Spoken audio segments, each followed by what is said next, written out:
people, we've got to fight. Jean Petro, you see us. Oh, we've got to fight. Let's go fight. Oh, black people, we've got to fight. Zumbi, you see us. Oh, we've got to fight. Let's go fight. Oh, black people, we've got to fight. Yes, Santa, why you see us? Oh, we've got to fight. Let's go fight. Oh, black people, we've got to fight. Bookman, you see us. Oh, we've got to fight. Let's go fight. Oh,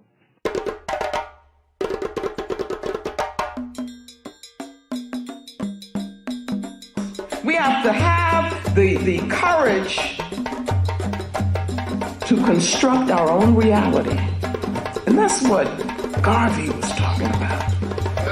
Because he said he looked around, he didn't see what he thought should be there, and so what did he do? He didn't get depressed about it.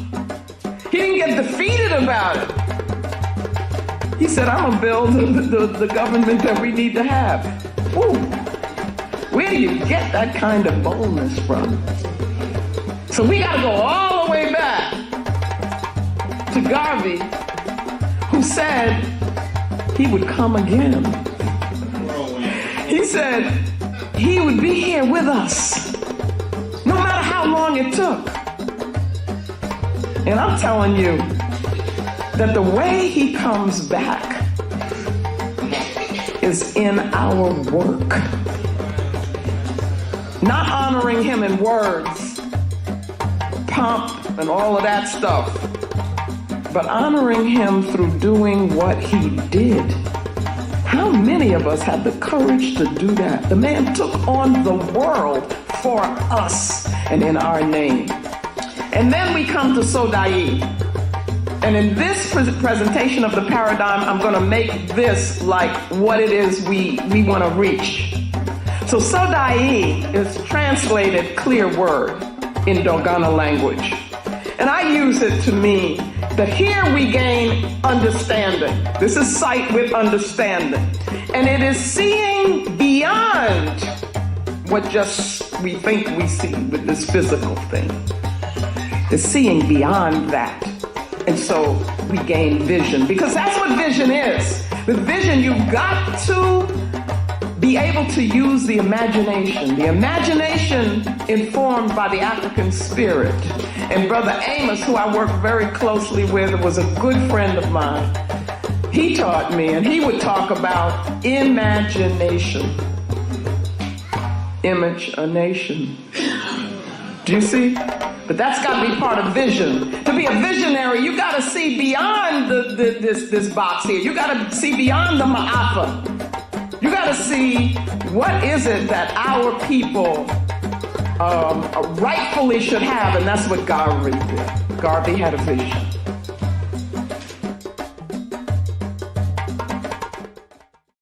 Black people. Why are we all of a sudden having crisis in identity? At the very moment, we also talked about what? Afrocentrism and African what? Centeredness. So right at this moment, when we are beginning to coalesce and to develop a concept of African identity and Afrocentrism, we are all now suddenly in a what? Identity crisis. Is the identity crisis really there, or is what going on in an attempt to do what? Create an identity crisis. Because these people are well aware of what a full and wholesome identity will do to them. And they are aware that an African-centered identity represents the end of white power and of white oppression.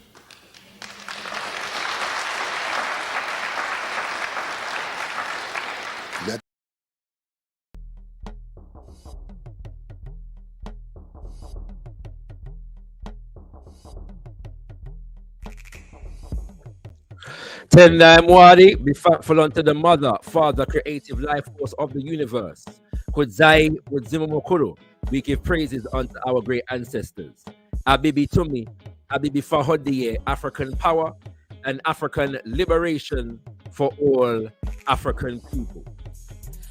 The prophet, the most honorable Marcus Medai Garvey, teaches the white man has succeeded in subduing the world by forcing everyone to think his way, from his God to his fireside. He has given to the world, from his Bible to his yellow newspaper sheet, a literature that establishes his right and sovereignty to the disadvantage of the rest of the human race.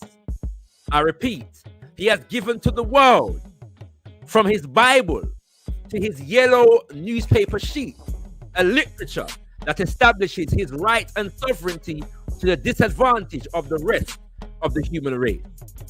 The white man's propaganda has made him the master of the world. And although all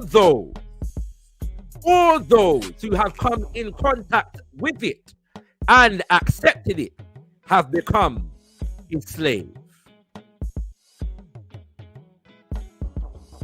Propaganda means to propagate or to make known extensively some particular phase of human intelligence. The desire is to convert or influence the people to the acceptance of the truth of that particular intelligence that is sought to be spread among them. Propaganda can be true or false in its origin or intent, but it is always directed at the public for the purpose of winning the support of that public to the sentiment expressed in the propaganda. If you hate a man, giving him a bad name well may explain one of the purposes of propaganda without truth behind it. The white man is a great propagandist. He fully and completely realizes the value of propaganda. Therefore, you must organize your propaganda to undo the propaganda of the white man, if their propaganda affects your interests. Tear from your walls all pictures that glorify other races. Tear up and burn every bit of propaganda that does not carry your idea of things. Treat them as trash. When you go to the cinema and you see the glorification of others in the pictures, do not accept it. Don't believe it's true. Instead, visualize yourself achieving whatever is presented, and if possible, organize your propaganda to that effect.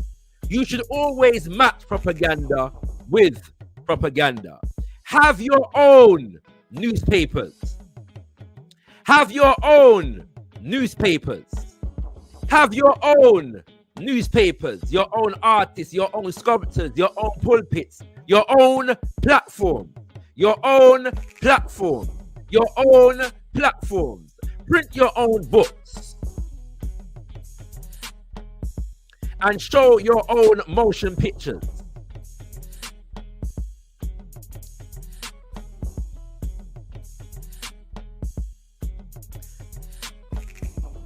Never accept as yours subjects of another race, but glorify all the good in yourselves. Watch the newspapers, magazines, and journals daily for propaganda against your race or your institutions. Watch the newspapers, magazines, and journals daily for propaganda against your race or your institutions, particularly against the UNIA. Rush into print immediately a defense of your race institutions and organizations from attack. Rush into print immediately, a defense of your race institutions and organizations from any attack.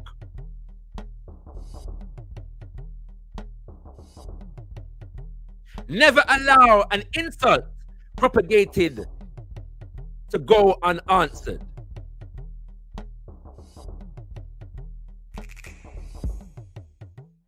Customs are based upon acceptance of propaganda skillfully engineered. Have your own propaganda and hand it down through the ages. Write your own poetry and recite it. Compose your own songs and sing them. Write your own interpretation of the scriptures and history and teach them as far as the interpretation of others affects your race.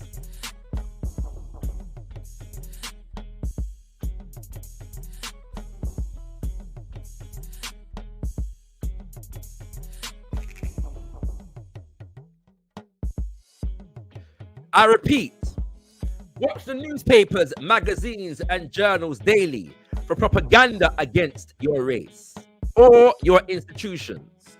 Rush into print immediately a defense of your race institutions and organizations from any attack. Never allow an insult propagated to go unanswered by you. Such is the wisdom of the most eminent prophet and king, His Excellency Marcus Mosiah Garvey. Hail to the power of the world, of the word. Excuse me, brothers and sisters. Welcome, greetings, and welcome to this special edition of Zivanai. Let us get to know each other. Mekwitak, Mekwitak, Mekwitak, Mekwitak, brothers and sisters. This is an essential show. I thank you for tuning in. As you come through, hit the like button. If you are not subscribed to Got Kush TV, subscribe to Got Kush TV. Excuse me, formerly known as Got Kush TV, now known as Kimbunga Media. You are live with Kimbunga Media. Them say old habits die hard, brothers and sisters. A solid hinga. Greetings and welcome. If there is somebody that you know needs to hear this stream right about now, copy the link and send it to them right away. This is an extremely, extremely important show. Yeah. I wasn't even scheduled to go live today, brothers and sisters. I was not going to go live today, but I got the news and had to go live immediately because I'm a disciple of the most eminent prophet, Marcus Mosiah Garvey. And you've just heard the call. You've just heard the instructions. And so we are here to stand with Afrikan Stream unapologetically, unreservedly. We stand with Afrikan Stream. Hashtag we stand with Afrikan Stream. Hashtag we are all Afrikan Stream. Before I get into the main topic, let me just deal with some of the housekeeping that is necessary to be done at this time. First and foremost, let me let you know and make you aware of the fact that coming up on the 30th of September, we have the return of the Kush Communiversity, bringing high-level scholarship to the streets, brothers and sisters. Yes, indeed, we are returning this show to our programming, our flagship programming here at Kimbunga Media. Yes, indeed. And we're relaunching this particular show with an offering from our great and illustrious warrior scholar, the one and only Robin Walker, author of the book, When We Rule. And he will be presenting on the ancient empire of Ghana, also known as Ouagadougou, the first in that line of West African empires that begins with Ouagadougou and then follows into Mali and then into Songhai. Yes, indeed, brothers and sisters, but little is known of Ouagadougou. Ouagadougou is the most understated of those three empires, and so we are going to be delving into the relevant information regarding Ouagadougou, ancient Ghana, with Robin Walker. You will have an episode of Kush Communiversity monthly. Every month, we will bring you an episode of the Kush Communiversity, featuring high-level scholarship relevant to African people in all areas of people activity, brothers and sisters. And so history is one of those areas. And so Brother Robin Walker will be getting into it. But as you know, history is a discipline that takes into consideration many other areas. And so you hear some things about the economic policies and activities of the ancient Ouagadougou Empire, as well as its culture. You do not want to miss this, premiering on the 30th of September. If you are a part of the Patreon family, you can view this episode right now. And for all of our Patreon family, every episode of the Kush Communiversity will be available for you to watch 2 weeks and at least a week, yeah, if possible 2 weeks, but at least a week before it is released to the general public, brothers and sisters. So if you want to take advantage of those perks, you can join our Patreon family. And on the subject of media, I wish to inform you about the publication of the African World newspaper, its special edition, The War Report, charting and detailing the uprisings in Haiti and Kenya and Mali and Burkina Faso and Guinea and what am I missing?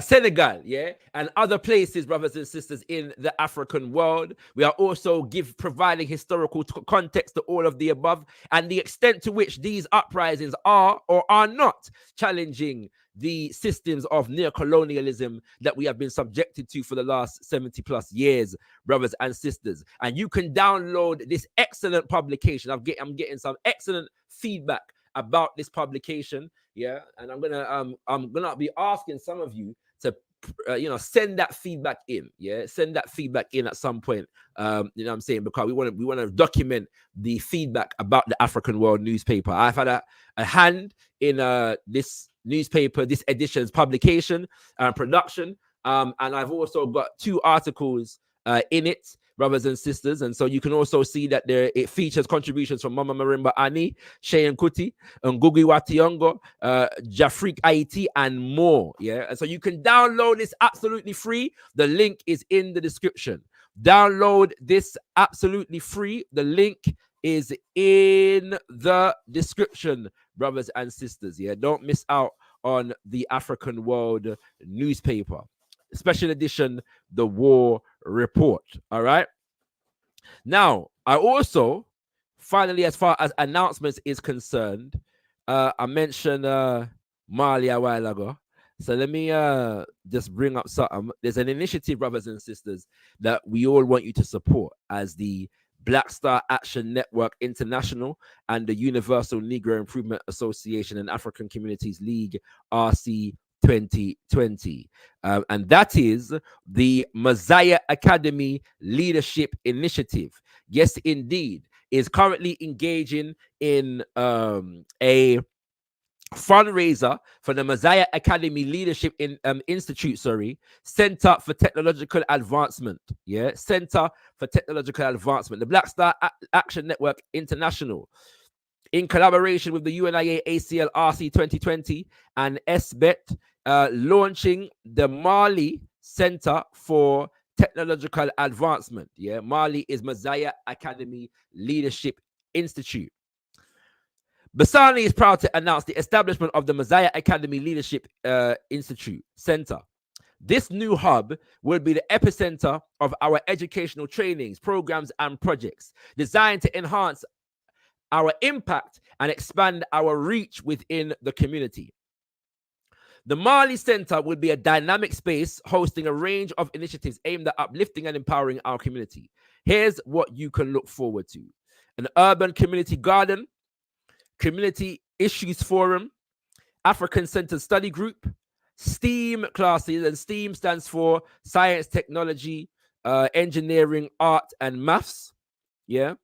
And so we're gonna be hosting classes and workshops on STEAM at the Institute, community cleaning and health advocacy initiatives, the SBET leadership training programs that's based upon the work of Nana Amos Wilson, providing courses on African philosophy, enriching our understanding of our cultural and intellectual heritage. That is running the course of African philosophy, which is enshrined in the book Message to the People.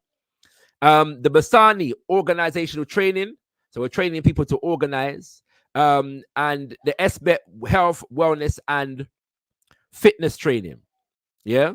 And so you can contribute, to make a donation to the development of the Messiah Academy Leadership Institute Center for Technological Advancement by clicking the link, which is currently pinned to the top of the chat right now. Yeah. So click the link to go to basani.org, and you can find out more information on the Messiah Academy Leadership Institute, brothers and sisters. Yeah.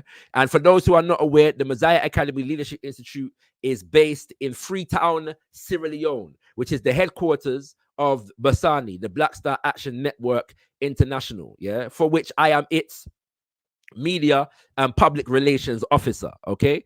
And so you do want to, contribute to the building of permanent institutions that are geared towards our liberation as African people.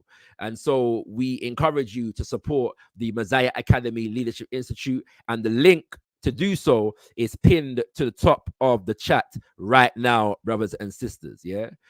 Here at Kimbunga Media, one of our goals is to shine a light on progressive work that is taking place in the global African community.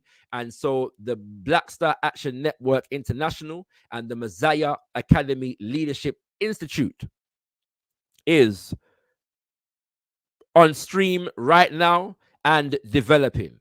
And so if you are willing and able, please do contribute to the fundraiser. And the fundraiser basically is designed to secure the Academy and Leadership Institute's premises. Yeah. So the premises has been offered, it is there, but we want to be able to secure our place in the premises for the foreseeable. And so that's what that is going to do, brothers and sisters. A little bit can go a long way. We will come back to that. There are many issues, that I could have gone into today. One of the reasons why I wasn't going to go live today is because I've been planning an episode, delving into the publishing of the report on the Grenfell fire that took place 7 years ago in London, United Kingdom of Great Britain. And this particular fire and the inquiry into it, into a block of flats, apartments that was burned to the ground. Yeah.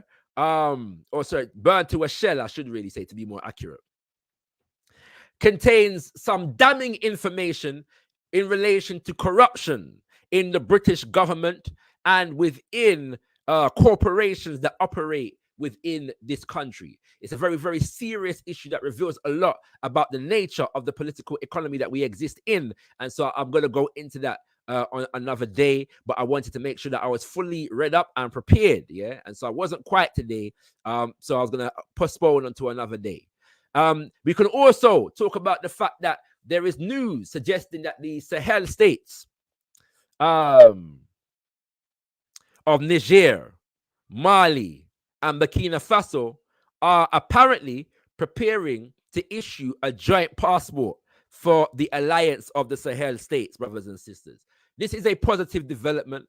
And as you know, at Kimbunga Media, we've been paying critical attention to what has been taking place with regards to the alliance of the Sahel states. And we've been critical with the eye, and our guests have been even more critical with the eye to hoping that what they're saying is what is going to be done. And there are some good signs, as it stands at the moment. The issuing of a joint passport is one such sign. Today, however, we're hearing about in the nation of Mali, there have been some attacks, and they are saying that Al-Qaeda, haven't heard of Al-Qaeda for quite some time. Al-Qaeda was the popular boogeyman under the presidency of George Bush Jr. And after that, it was the Muslim Brotherhood and ISIS and a few other formations.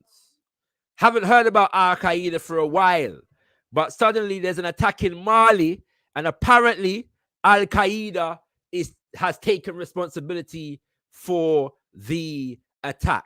Many things to say about that, brothers and sisters. We're not going to get into them today. All right, but just point that out because that's another issue that we could have got in today that we will go into on a later date. There is also what is taking place as far as the pantomime that is the election, the presidential election in the United States of America. The United States of America, the leader, the leading force, the front line of global white power hegemony in today's world.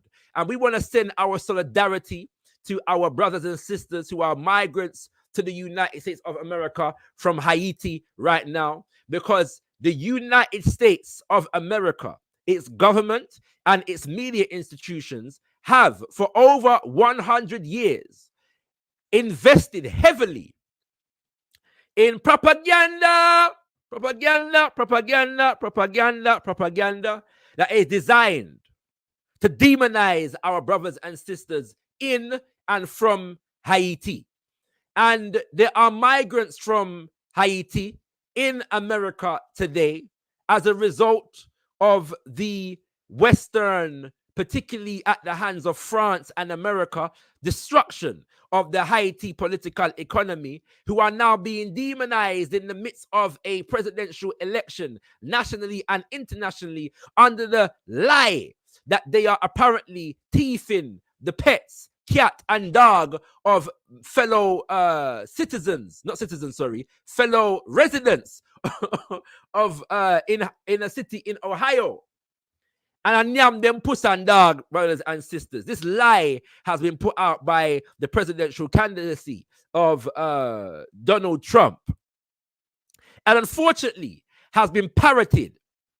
And unfortunately has been parroted by African flag wavers. I say Africans who deny their Africanness and are flag wavers for the United States government, for the United States Stars and Stripes, brothers and sisters, namely FBA, ADOS, Freedmen, have seen fit to parrot the lies and invest and reinforce and propagate the lies of the United States government, attacking and continued demonization of our people from Haiti living in the United States. We stand in solidarity with our brothers and sisters from Haiti in the United States of America, as well as in Haiti right now. Fire burn the propaganda of white power imperialism and its black minions, lightning, earthquake, and thunder. Unfortunately, we have some in blackface who see fit to parrot and support and strengthen the propaganda of white Western imperialism, white power, white racism in this time.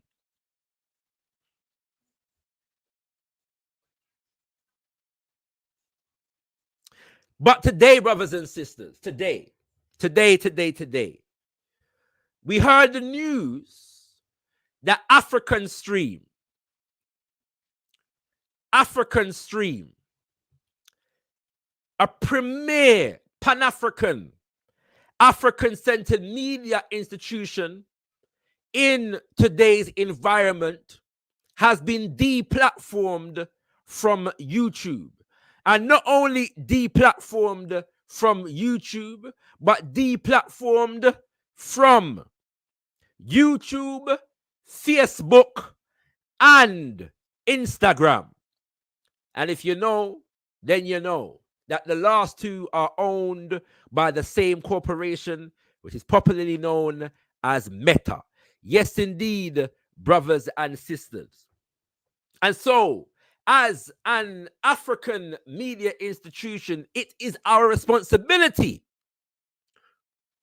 as Kimbunga Media to stand with our brothers and sisters from African Stream and call upon our audience to stand with our brothers and sisters from African Stream. And we do so unapologetically and unreservedly.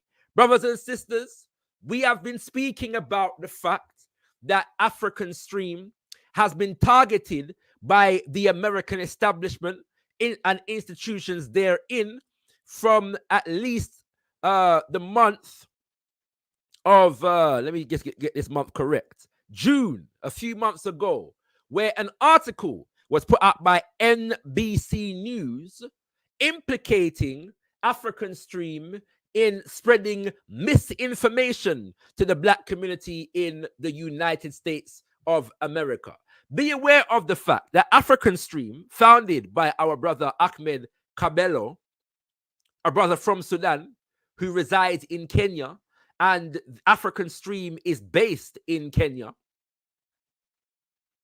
is not based in the United States of America, but it found itself on the radar of NBC News in an investigation that was being conducted by another institution called Onyx Impact, which we're going to talk about in a second, found themselves on FIDEM radar for its potential impact on Africans in America. Specifically now, Africans in America, what they refer to as Black voters in America, as far as this NBC article is concerned. But, brothers and sisters, what we have to be aware of today, and I'm going to play you the pronouncements of Secretary of State Anthony Blinken Bakra of the United States government, because you have to be aware of the fact that the deplatforming and the shutting down and the removal of African Stream from these platforms has come under the orders of the United States government.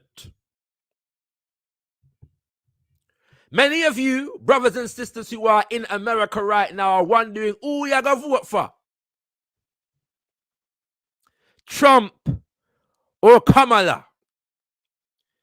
And the propaganda, the white man's propaganda, is heavy on both sides of that equation regarding who is going to serve the interests of the Black community in America best. And in answering those questions, it seems there's a lack of focus on the foreign policy of the United States of America. I ask or no? It's potential President Kamala Harris and potential President Donald Trump going to have a different policy in relation to African Stream? May I ask that question there? But before we get deeper into that subject, let me demonstrate for you exactly how high up this goes. Oh, no need for no wagwan. We're going to play for you now the pronouncements of Secretary of State Anthony Blinken Bakra in a State Department address that took place, press briefing that took place a few days ago. Well, good afternoon, everyone. And for those of you who are traveling, welcome home. Accurate information is vital to the health of any democracy. It helps citizens understand the issues and effects and events that are affecting their lives. It empowers them to engage meaningfully in their communities, their country, the world. When state or non-state actors spread disinformation, material deliberately meant to deceive or divide our public, they attack the very foundations of our free and open society. Bear in mind, brothers and sisters, that Anthony Blinken Bakra is laying the foundation for the justification of deplatforming African stream. And he's talking about right and correct information versus information that is designed to deceive. We have to be aware as African people that the American government and its media institutions and corporations are the #1 dispensers of disinformation on the planet Earth today. And yes, we're going to talk about how this reflects on Kimbunga media shortly, brothers and sisters, because as I've said to you before, we know we're on them radar. But I want us to be aware of the fact that the American government and its media institutions and corporations are well known for spreading misinformation, brothers and sisters. This is the same government who, when October the 7th happened in Israel, the president of the United States of America, who appointed this man who is speaking right now, said before the world that he was distressed as a result of having seen video of the systematic decapitation of some 40 babies in Israel as allegedly committed by Hamas.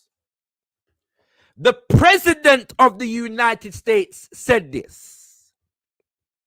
Me say, the president of the United States of America said this. The charge of the 40-odd decapitated babies was proven to be false, proven to be a lie. Nobody was punished for this lie, but this lie was used to justify Israel's response in Gaza and America's support for Israel's response. This same government and associated media corporations also spread the lie that systematic sexual assault took place on October the 7th. And one of its own media institutions took heat for not quite accepting the fullness of the story. But that was propagated by the American government and related media institutions and personnel. This is the same government and related media institutions that has been promoting the idea that people are being cannibalized in Haiti. That is responsible for multiple forms of propaganda that have been designed to justify regime change in Haiti. This same government and related media institutions, putting before the world the image of Haitian gangs and thugs, is protecting the oligarchs in Haiti who live in places like Florida, who are known to be supplying these American state-sponsored so-called gangs in Haiti. They are protecting that elite right about now. And flooding the world with misinformation and disinformation designed to justify UN and US intrigue in Haiti. This is the same administration that is now parading before the world in this particular press conference talking about protecting a free society from disinformation. Make we go forward and hear what Anthony Blinken Bakra officer. In March, I laid out the comprehensive steps the administration is taking to address this threat to our national security and to our national fabric. First, we're building a more resilient global information system where objective facts are elevated and deceptive messages gain less traction. We're doing that by promoting policies and programs that protect a free, vibrant, and independent press, and that foster greater civic and media literacy so that people can better distinguish fact from fiction. Second, we're working to expose, to disrupt, to deter disinformation. Listen to the lies of this devil. I want people to understand what is taking place here. The white man's propaganda has made him the master of the world. And all those who have come into contact with it and accepted it have become his slave. Listen to the propaganda of this white man right about now, brothers and sisters. Through the State Department Global Engagement Center, we're coordinating government-wide and with other countries to identify, to analyze, to undercover attempts by governments and non-state actors to manipulate information. To highlight, they're coordinating nationwide and with other countries. More on that in a second. Third, we're taking steps to hold accountable those who weaponize disinformation to undermine our democracy. That's what we did just last week when the State Department, the Justice Department, the Treasury Department, the FBI took a series of coordinated actions to counter Russian influence and interference in our elections and in our democracy. So notice now, all of that, yes, the State Department, the FBI, the CIA, and all of them, institutions of white power, institutions of white American hegemony, so have now an impact upon the media. The media, which American propaganda suggests is supposed to be free. You're supposed to have a free press as far as America is concerned, because the press is there. I believe they call it the fourth estate. Somebody correct me if I'm wrong. Is it the fourth estate they say the media is supposed to be? The media is supposed to be there to act as an advocate on behalf of the people, to hold the government in check. But now the institutions of the government are have been weaponized now to have an impact upon the media environment. Yes? And it just so happens that the corporations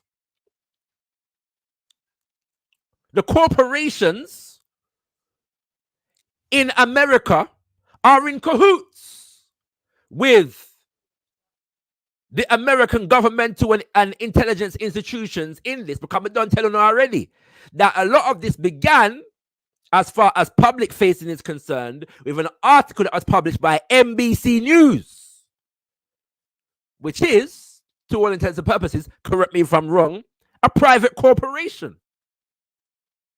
Swagwan. I'm minded of a lyric from Talib Kweli. I forget the first line of it, but he says, F the fourth estate, because the devil has a monopoly. Me could go forward and we're blinking back right here.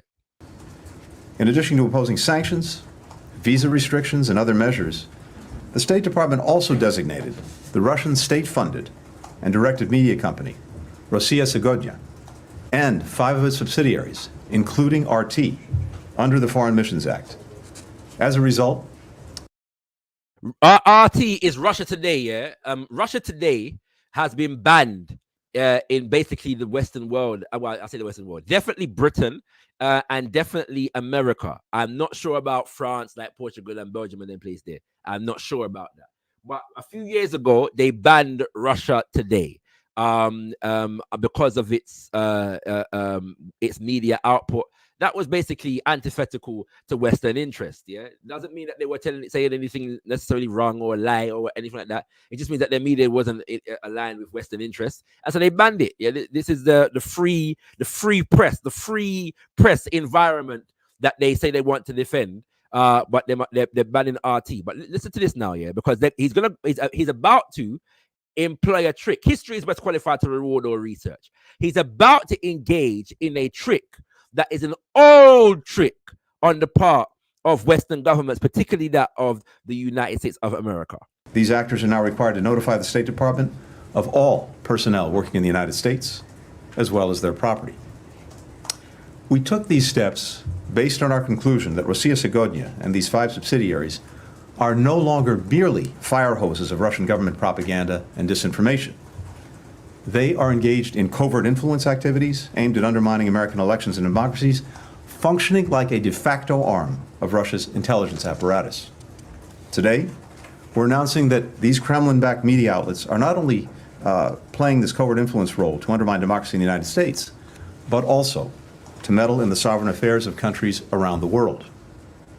Thanks to new information, are not only we're announcing that democracies functioning. Now, I want you to listen to this statement again, yeah, and you're gonna realize that the hypocrisy in this next statement is absolutely comical. Yeah, check this out. They are engaged in covert influence activities. They are engaged in covert influence activities aimed at undermining American elections and democracies. Aimed at undermining American elections and democracy. This is what he's saying now. Functioning like a de facto arm of Russia's intelligence apparatus. Today, we're announcing that these Kremlin-backed media outlets are not only playing this covert influence role to undermine democracy in the United States. They're not only playing this role to undermine democracy in the United States, listen, but also to meddle in the sovereign affairs of countries around the world. Also to meddle in the sovereign affairs of countries around the world. Thanks to new information, much of which originates from RT employees, we know that RT possessed cyber capabilities and engaged in covert information and influence operations and military procurement. As part of RT's expanded capabilities, the Russian government embedded within RT a unit with cyber operational capabilities and ties to Russian intelligence. RT's leadership had direct, witting knowledge of this enterprise. Russian government actors incorporated the cyber capabilities of this unit within RT in the spring of 2023, which is focused primarily on covert influence operations around the world. Under the cover of RT, information produced through this unit flows to Russian intelligence services, Russian media outlets, Russian mercenary groups, and other state and proxy arms of the Russian government. One of its projects is a large online crowdfunding program in Russia, operating within RT.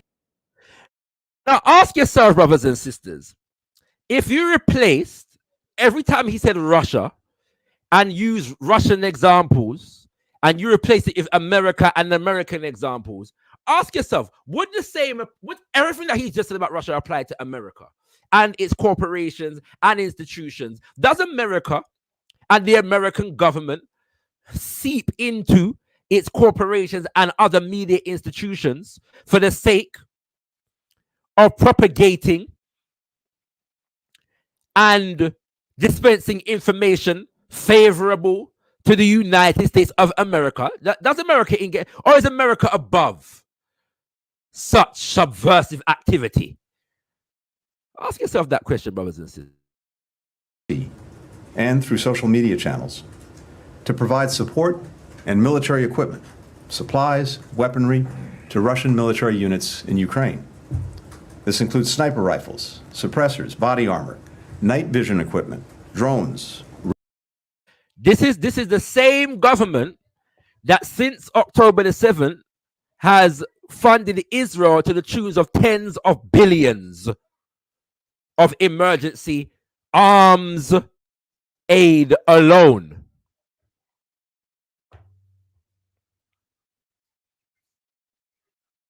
This is the same administration that is growing Afrikan all over the African continent. This is the same administration that is currently engaged in an invasion of Haiti. Radio equipment, personal weapon sights, diesel generators. While the crowdfunding campaign is out in the open, What's hidden is that this program is administered by the leaders of RT. Last week, our government revealed how RT launders information operations through unwitting Americans to covertly disseminate Kremlin-produced content and messaging to the American public. Today, we're exposing how Russia deploys similar tactics around the world. In Germany, for example, RT covertly runs the Berlin-based English-language platform Red, a successor to the now defunct RT-Link platform Redfish. RT also secretly runs the online platform Afrikan Stream across a wide range of social media platforms. To the now defunct RT-Link platform Redfish. RT also secretly runs the online platform Afrikan Stream.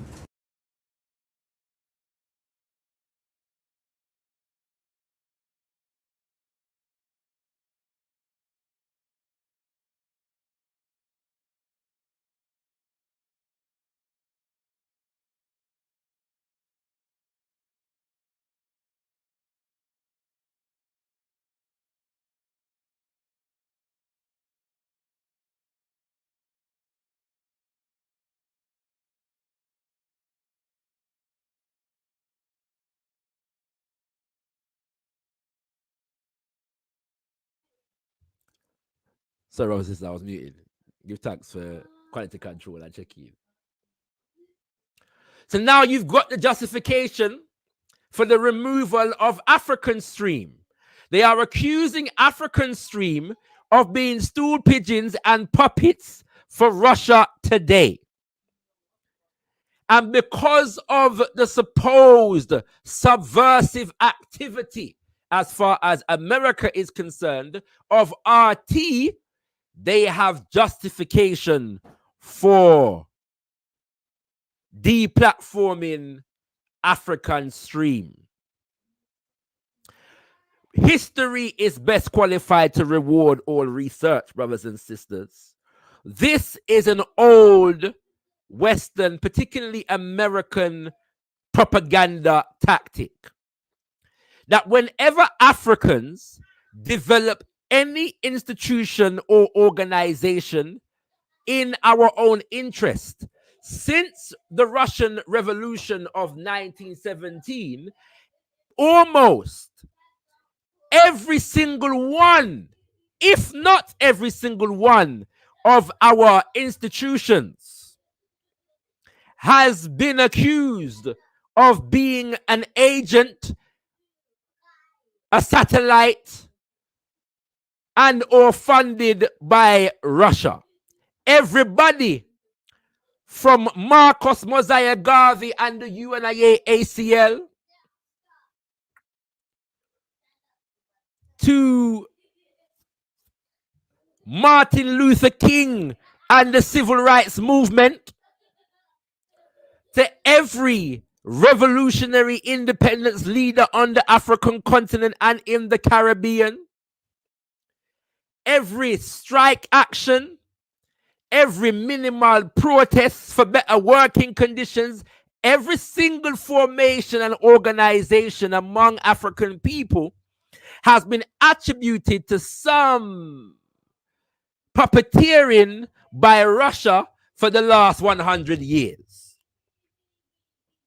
Because whenever white power in America can use white power in Russia as a justification, they have invested so heavily in the caricature of the dangerous Russian and red threat, McCarthyism, do your research, that the government infrastructure already has prescriptions as to how to deal with them and that kind of a threat. Yeah, it's always the case. And it's designed that way because, on the one hand, they have developed the infrastructure to go to war with that kind of a threat. But it's also a propaganda designed to proliferate the idea that there are no self-determining, self-reliant, liberatory ideas among African people. That whenever Africans move and build institutions based upon our own geopolitical interests, we must be receiving the influence from this white institution, this white government, or another. We're incapable of developing ideas of freedom, liberation, revolution among ourselves in our own interest. We are only capable of engaging in that kind of actions when we have a white daddy to give us the framework. Brothers and sisters, that propaganda operates on two different levels. The hypocrisy of white supremacy. Across a wide range of social media platforms.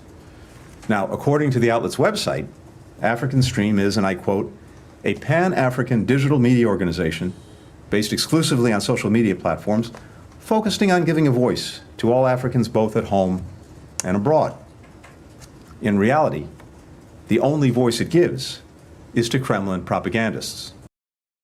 Now, according to the outlet's website, African Stream is, and I quote, a pan-African digital media organization based exclusively on social media platforms, focusing on giving a voice to all Africans both at home and abroad.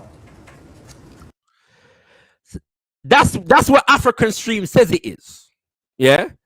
That's what African Stream says it is. A Pan-African media platform giving a voice to African people at home and abroad. But now, no. African Stream can't be what it says it is. Now, Anthony Blinken Bakra, I gotta tell we what African Stream is. In reality, what him say? In reality, the only voice it gives is to Kremlin propagandists. RT's expanded covert capabilities allow it to deepen coordination. So when African Stream say, when African Stream say, we stand with the people of Kenya as we report the uprisings of the people of Kenya against the neo-colonial government of William Ruto. That's not African media institution giving a voice to the African masses. That's Kremlin propaganda. When the African Stream reports on the developments in the alliance of the Sahel states and the supposed development of a shared currency and a shared passport and the kicking out of Western militaries, including the American military and the French military and Western corporations. That's not African Stream giving a voice to Africans on the ground in Mali, in Niger, in Burkina Faso. That's Kremlin propaganda. When African Stream reports on the Economic Community of West Africa, ECOWAS, as being led by Tinubu in Nigeria, attempting to invade Niger as an attack on the Sahel states, that's not reporting. African news, that's the dispensation of Kremlin propaganda. When African Stream reports on and condemns the government of William Ruto assigning over 1,000 police to be sent to Haiti under a United Nations and United States mission, security mission, that's not reporting and giving a voice to Africans around the world. That's Kremlin propaganda. That's a go on right here now. I'm going to share the link soon, brothers and sisters. Do stay tuned. You can share your thoughts. But there's more to be said on this. Because the reality is, this should not surprise any of us. Yeah? We must speak passionately and raise our voices in defense of African Stream. But I'm sure this doesn't surprise African Stream, and it should not surprise any of us. I've reached out to Brother Ahmed Cabello. And he hasn't said much. But the brother sounds confident. And he sounds resolute. And he sounds like he's walking strong and tall and proud. So we give thanks for resolute men in the global African community like Afrikan Stream and all of the brothers and sisters, like Cabello and all of the brothers and sisters at Afrikan Stream, brothers and sisters. We should not be surprised. But we're going to get back to that in a second. We're just detailing the lies of Anthony Blinken Bakra at this moment in time. And then we're going to go to some more analysis. With traditional Russian intelligence services as they work to manipulate the outcome of democratic elections in the United States, but also around the world. For years, our brothers, I want people to understand, though, the gravity of what is taking place here. This is the Secretary of State of the United States of America, and he has Afrikan Stream in his mouth. In an official briefing to the American press.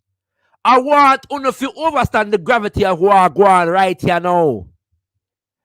Yes, that all of these alphabet organizations, the FBI, the CIA, the State Department, etc., have been discussing Afrikan Stream, a Pan-African media institution which, if I'm not mistaken, had in and around the region of 300,000 subscribers on YouTube.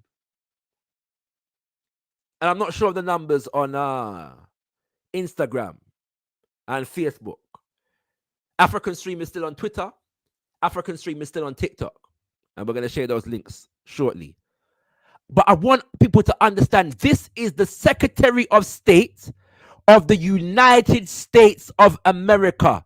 The government of the United States of America. This man is one of the highest officials in the American government. One of the most powerful offices in global geopolitics. And he has Afrikan Stream in his mouth. RT and its employees have coordinated directly with the Kremlin to support Russian government efforts to influence Moldova's elections, including the October 2024 presidential election. RT's leadership has leveraged Russian state-funded and directed media platforms to attempt to foment unrest in Moldova, likely with the aim of causing protests to turn violent. We believe, because the American government doesn't foment unrest anywhere with the aim of those protests turning violent, does it? No. I believe RT will almost certainly leverage its expanded covert capabilities to coordinate with Russian intelligence services to try to manipulate the outcome of Moldova's upcoming election. As a result of these findings, today, we're imposing sanctions on 3 entities and 2 individuals for Russia's covert global influence operations, including interference in Moldova's democracy and its upcoming elections. The actions we're exposing today and the actions we exposed last week. Just in recent years, America has been trying to interfere in the elections and quote-unquote democracies of Venezuela, of Brazil, of Haiti, of South Africa,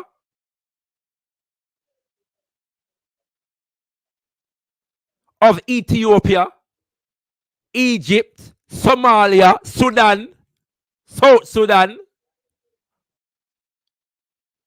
Where do Africans exist that America is not fasting in the election somewhere about the place? Demo crazy demo. Demonstration of crazy demonstration. Where in the African world, in the black world, is America not fasting in our business? But they have the nerve to come on before the world. The impunity. I've done a session before, the impunity of white power. When and where are they not sure? Do not incorporate the full scope of Russia's efforts to undermine democracies. Far from it. Russian weaponization disinformation to subvert and polarize free and open societies extends to every part of the world. In response, today, the United States, the United Kingdom, and Canada are launching a joint diplomatic campaign to rally allies and partners around the world to join us in addressing the threat posed by RT to subvert and polarize free and open societies extends to every part of the world. In response, today, the United States, the United Kingdom, and Canada are launching a joint diplomatic campaign to rally allies and partners around the world to join us in addressing the threat posed by RT and other machinery of Russian disinformation and covert influence. Under the the internet intelligence diplomacy has become a hallmark of our administration.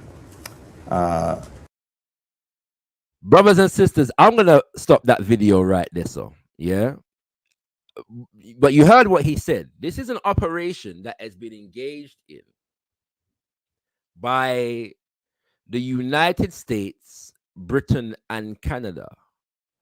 Yes, to go after media that they believe is influenced by Russia. Let me tell you this straight. When you see the African stream is in the mouth of one of the highest officials in the American government, don't take it lightly. I've said to you before, and I've been saying many, many times over, that we should not get comfortable on YouTube. That for now, YouTube is a part of the development of Kimbunga media, but we are not overly comfortable here. And whether they deplatform us or not, we know we can't stay around here. We know that our time here is limited one way or another. And so every day that we are here, yes, we don't take it for granted, brothers and sisters. I've said to you before that last year, the Great British News Corporation, GB News, did a hit piece on Sister Esther Stanford, noted reparations activist in the United Kingdom of Great Britain, and they used footage of the reparations march and other engagements of Sister Esther Stanford in order to engage in this hit piece. And every piece of footage that they showed on GB News came from Kimbunga Media, then known as Got Kush TV. Every single piece of footage came from this media institution. Let it be known that Great British News, GB News, is connected to the British government. There are members of the parliament and of the British governmental establishment, more broadly speaking, that are presenters, supporters, benefactors of GB News, brothers and sisters. So when we as Kimbunga Media are in the mouth of GB News, trying to know the British government know about we. But why have they gone after African stream in this way, brothers and sisters? And this should be serious. A serious note is for all of us, yeah? Because whatever African stream's political allegiances, and they are openly and expressly Pan-African and African-centered. African stream, different to Kimbunga Media, is a more straight news organization. African Stream specializes in straight news content. Yes? Reporting of the news and analysis of news like any news institution would do. African Stream is not principally out about the dispensation of polemics. and editorials. African Stream presents news from a Pan-African perspective. That's what it does. So the attack on African Stream is particularly noteworthy in the context of a media environment as it relates to the Western world, in which news reportage is supposed to be sacrosanct.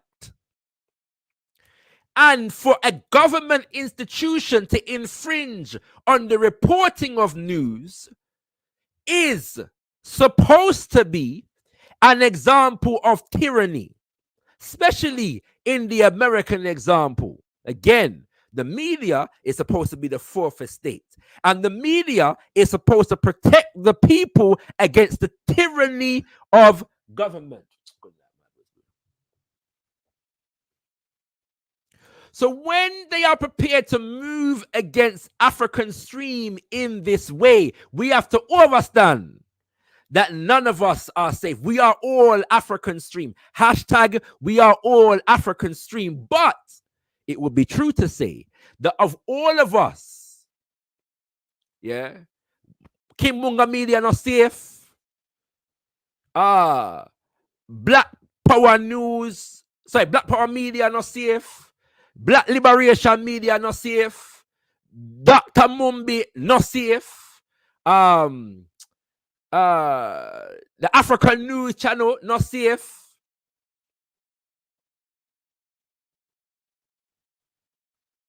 None of we not safe. The difference is, however, that whereas most of us are generally speaking doing commentary, yes, presentation, so on and so forth, African Stream was doing news. And African Stream had possibly, of all of us, because there's a few that I haven't mentioned that were around for longer on this YouTube thing than African Stream. But African Stream had developed the most consistent output and was reaching possibly the widest audience of us all, and was developing a network of journalists across the African world. Well, not hear me, I say. So when in an environment where there's uprisings in Kenya, and there's uprisings in Burkina Faso, and uprisings in Mali, and uprisings in Niger, and uprisings in Senegal, and uprisings in Nigeria, and uprisings in Congo, and uprisings in South Africa, and uprisings in Haiti.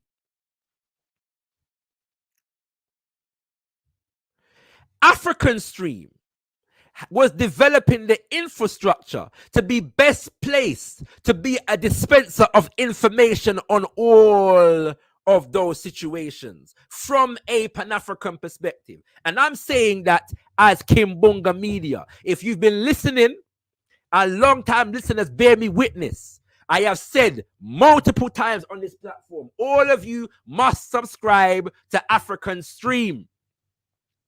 They are providing some of the best reporting on African geopolitics in today's environment. Regular listeners and viewers to Kimbunga Media will know that I have said that consistently.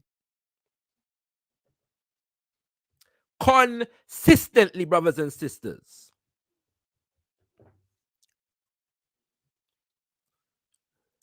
Yeah? So when you see the deplatforming of African Stream, understand that this is an attempt by white imperialists to curtail the impact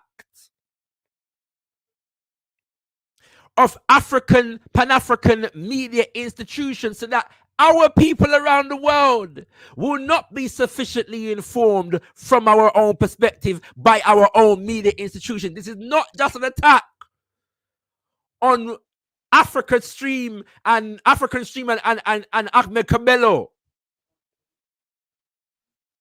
This is an attack on the potential of African Stream to be a primary media source for the African world in an environment of potential African upheaval and revolutionary processes in this world.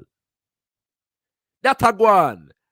Yeah, I'm connected to African Streams networks, and they haven't put out a lot of statements yet because they are consulting with their lawyers, and they're going to put out a full statement soon. But I would like to read to you what they've said already, brothers and sisters, yeah, because many of you may not have seen this. All right, many of you may not have seen this. It says African Stream has been banned by Instagram, Facebook, and YouTube. We were censored after the US Secretary of State Antony Blinken made false, unsubstantiated claims against us on Friday. To be clear, contrary to the accusations, African Stream does not receive any funding from any state. We will shortly release a full statement regarding our work, our funding, and these accusations. We are currently consulting our legal team to figure out how best to move forward. We thank all of our loyal followers and encourage those who want to hear our Pan-African perspective to join our Patreon and Telegram. Join our Patreon and Telegram. We're going to post the links to the Patreon and the Telegram on the comment section of this video. All right, so do stay tuned. We are still on TikTok and X or Twitter for now. Our motivation has been and will always be our undying commitment to Africa and African people, and our desire to see our continent liberated from the shackles of imperialism and our people treated with dignity and respect in whatever part of the globe they reside. We stand with African Stream. We are all African Stream brothers and sisters. I'm going to share the link now. For those who are not aware, I'm reading from a statement that was shared in the Telegram group. Yeah, I'm reading from a statement that was shared in African Stream Telegram group. All right. So you can join the conversation now. I'm sharing the link in the chat, and there's other things that I can go into while you're coming through, brothers and sisters. So don't worry. Yeah, but I want to go back a bit to that NBC article and look at where a lot of this attack was coming from. Because the state, the American state, used institutions that claim to be serving the interests of black people to come and attack African Stream. Yeah, I saw the tingo, and they've always been able to find stool pigeons and how they master Negroes. That's another thing I could have talked about today. There's been a case in Britain over the last week or so, or last couple months, but it completed last week, whereby an Asian woman was put on trial for going to a pro-Palestinian protest with a placard that had Rishi Sunak, former Prime Minister, and I believe Suella Braverman on the placard superimposed on coconuts, basically referring to them as coconuts. And this was considered to be a racial slur, but the case was thrown out and the woman was acquitted. Yeah, and so they're trying to demonize and delegitimize and even make it illegal for us as black people and even other so-called minorities in this country to identify those among us, yeah, who act against our interests. So we can't call them stool pigeons and howdy massa Negroes no more. You can go to prison for that. You know what I mean? Right, brothers and sisters. Right, all on there. So let me Jammy Dodger. Jammy Dodger.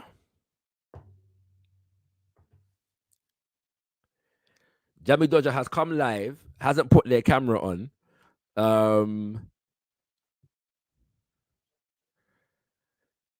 Hear me, Jammy can you? Dodger, Hi. I can hear you. Hi there. Sorry. Oh my God, I didn't realize I was going to be on. I was joining you live. Oh, you can't see me, can you? I can I'm see sorry. you. I'm like a digital dinosaur. I'm a digital dinosaur, you know that, but that's why. Hey?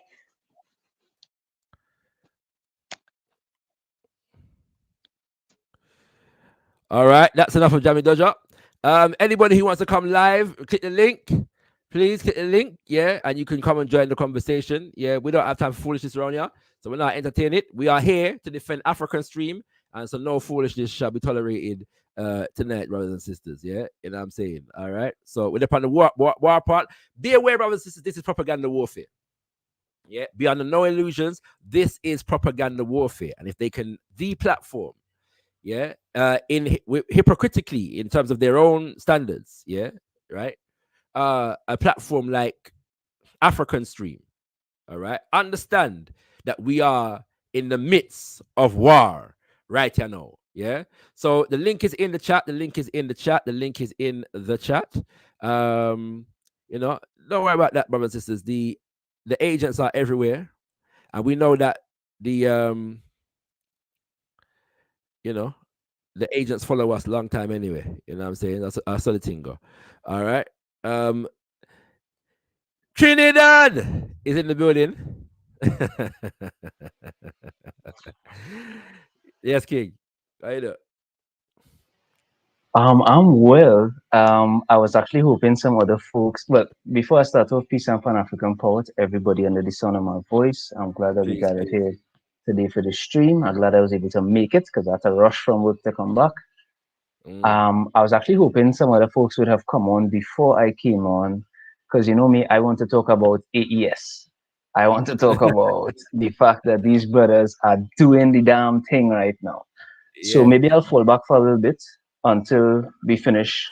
No problem, King. We are preparing a show that's gonna update you know, on that subject, because you know we done shows on that before.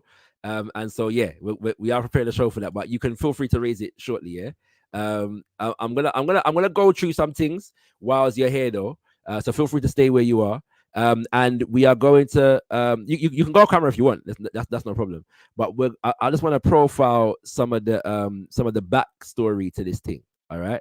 And so brothers and sisters, yeah, what, by the way, like I said, the link is in the chat, so you can feel free to come through.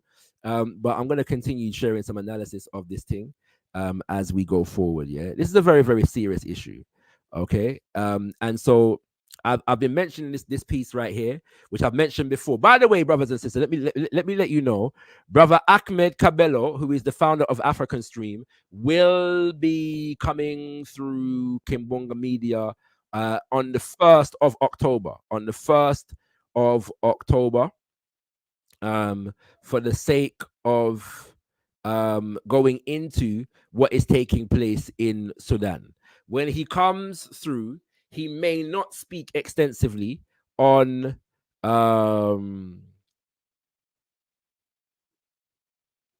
this particular attack, only because they are in consultation with their legal team at the moment at African Stream, and they are deciding how to deal with this strategically. Yeah. So when he comes through, all right, he may have something to say, but don't necessarily expect him to go into any depth.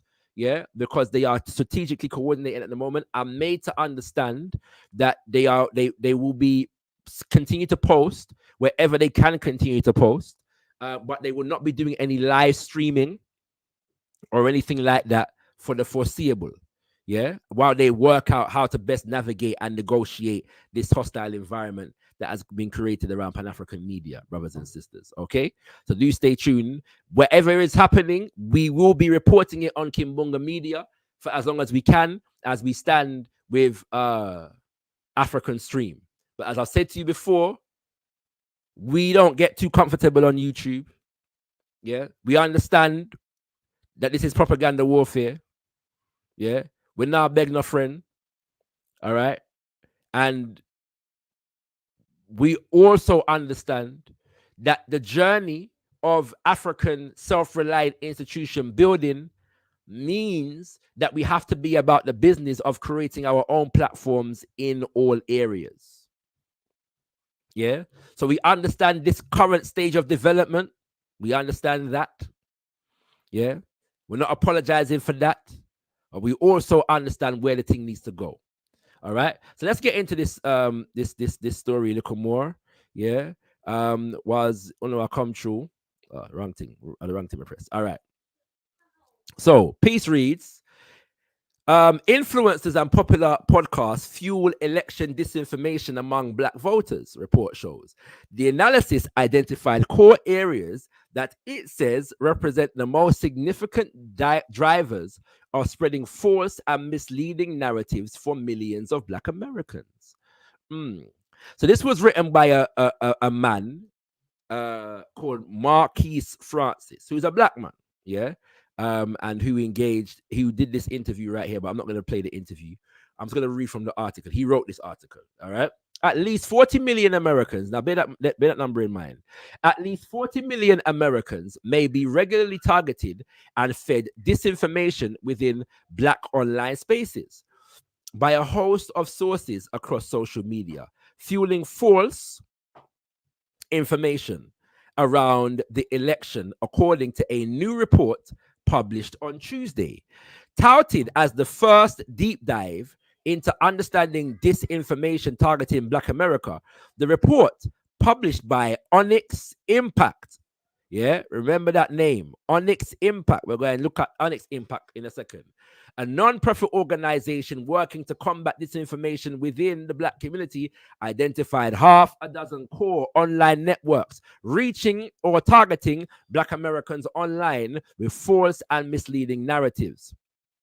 And it goes on to mention Candace Owens, what's it called? The Breakfast Club. Now, Candace Owens is there because she got in trouble because she weren't towing the line as far as Israel is concerned. Yeah, you know what I'm saying? You know, for you know, but yeah, she was quite a darling of, well, the right wing at least. NBC is a bit more left leaning, so they might have included that. You never know. Yeah, they said that the Breakfast Club, because of the fact that the Breakfast Club features a range of voices, they say it could be a gateway. Yeah, influencer, all right, and all of these things. Mentioned Rizza Islam as well. He even mentioned FBA. Yeah, all right. But here's the important part now. The report also identified foreign actors that seek to influence U.S. political discourse. Yeah. So this is now, listen carefully now. The report identified foreign actors that seek to influence U.S. political discourse. Yeah. The digital media company African Stream, like the digital media company African Stream denied spreading misinformation, adding that they present an authentically African perspective. We have a vigorous fact-checking process, which means work is checked by 3 different trained journalists 3 times before posting on our platforms. The Nairobi-based company said in a statement, describing their work as a Pan-African digital media platform covering affairs concerning Africans at home and in the diaspora. Onyx Impact found those 6 sources collectively have a potential reach of nearly 41 million Americans. This is the problem now. Yeah, this is the problem. Okay, this is the problem, that the reach of African Stream, yes, all right, the reach of African Stream was contributing to a potential influence on nearly 41 million people, Black people in America. That was the danger. Yes? We're not talking about just misinformation, you know, we're talking about potential reach.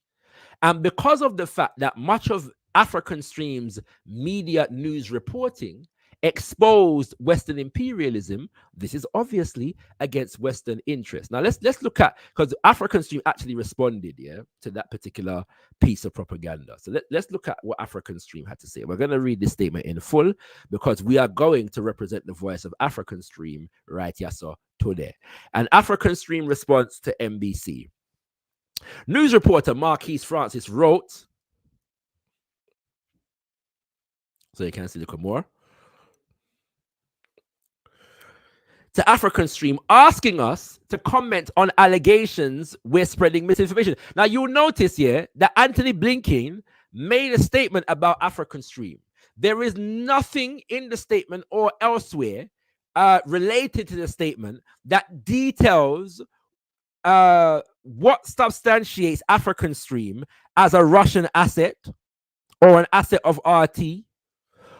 They haven't provided any examples of misinformation on the part of African Stream in their official statements. They just put out the accusation. Yeah, bear that in mind. All right, let's go forward.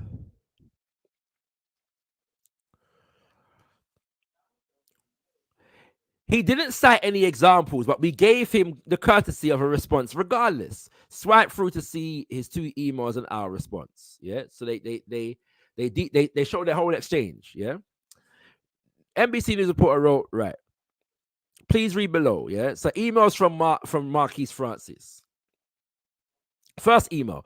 Good afternoon. My name is Marquise Francis, and I'm a reporter with NBC News. I'm working on a write-up of a forthcoming report that takes a deep dive into online networks that it claims targets Black audiences with misinformation and includes your company. Remember now, African Stream is not based in the United States of America, right? I am reaching for comment about whether you feel as though this is an accurate or inaccurate statement. Now, notice he hasn't identified exactly what misinformation they have been charged with spreading, but he wants a response from them about the general accuracy or inaccuracy of them spreading misinformation, of the work that you all do, and how you would like to respond to the critics that say you share misinformation that hurts Black communities. Additionally, I would love to include how you would characterize the work that you all do. I have a Wednesday 10 a.m. EST deadline, and thank you in advance for your time. Yeah. So not only that, in one they respond within them deadline, like African Stream supposed to give a damn about his deadline. Second email. One update. My deadline is Tuesday, 10 a.m. EST, not Wednesday. Thanks in advance. Yeah. African Stream's response. Hi, Marquise Francis. Thank you for your email and for allowing us to respond. Oh, sorry. 1 second. However, you should accurately indicate what we are accused of to respond adequately. It would be more in line with customary practice to lay out the allegations in detail with examples of what you mean by misinformation and allow us to respond to the examples you cite. You have not done that. Instead, you sent us 2 emails. In the second email, you moved the deadline for us to respond from Wednesday to Tuesday, which gives us less than 24 hours. Again, this is not customary practice, but we will deal with it as professionals. But firstly, to avoid any misinformation on your behalf, you misspelt our name, our media name. We are not Africa Stream, but Afrikan Stream. Now, the misspelling of our name suggests to us one of 2 things. A, you have not done your due diligence about our company, which would explain why you could not cite any examples of our supposed misinformation in your email. Or B, this assignment was handed to you hastily, most likely by a white supervisor who wanted you to do the hit piece because it looks better optically if we are attacked by someone who looks like us. As Malcolm X once brilliantly said, they will pay one of us to kill one of us just to say it was one of us. Let's answer your questions as directly as we can. You describe us as an online network that targets Black audiences with misinformation. You are half right, although you mean Black audiences, plural, not audience singular. We target Black audiences, although we prefer the term African to Black. We do this because we are a Pan-African digital media platform covering affairs concerning Africans at home and in the diaspora. Consequently, we cover events in countries ranging from Sudan, Nigeria, Kenya, Brazil, Jamaica to the United States. Our team is based in Nairobi, Kenya, and we run and staffed by Africans, including veteran journalists with expertise in regional and local politics. We present an authentically African perspective. So that's the part that NBC quoted in the article, yeah, the authentically African perspective part. Unlike media outlets like NBC, which represents the view of the American establishment that seeks to economically control and plunder Africa. Now, onto your more serious and defamatory allegation that we spread misinformation. Not sure how you do journalism at NBC, but at African Stream, we ensure that our journalists follow the basic principles of point, evidence, explain. Point, evidence, explain. Simply put, if you are to make a point, like you have here, claiming that we are spreading misinformation, then you need examples to back it up, to back up your point, something you have failed to provide, and then finally to explain how your examples back up your point. You need to drastically improve on two of the three fronts. However, we will still attempt to answer your allegations as simply as we can. No, we do not spread misinformation.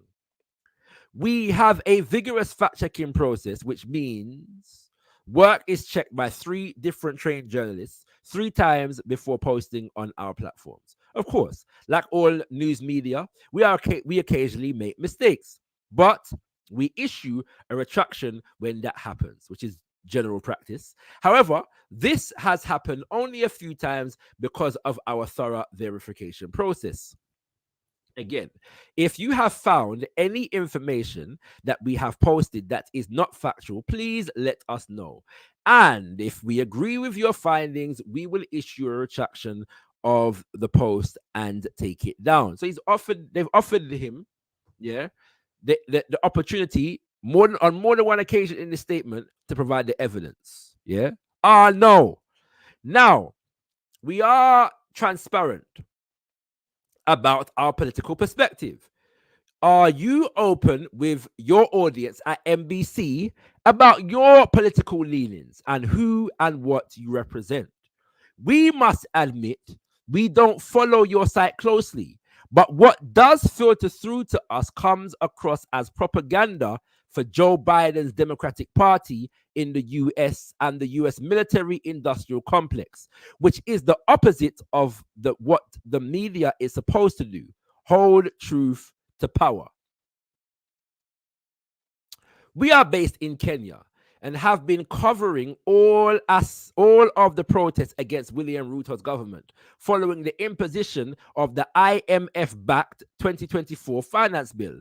We are putting ourselves at risk to hold truth to power in the country in which we are based. Have you done the same? We noticed that Julian Assange has been set free after 5 years in Belmarsh's maximum security prison in the UK, battling extradition to the United States for exposing US war crimes in Afghanistan and Iraq. We noticed NBC's sit-down interview with President Biden on the 26th of November 2020.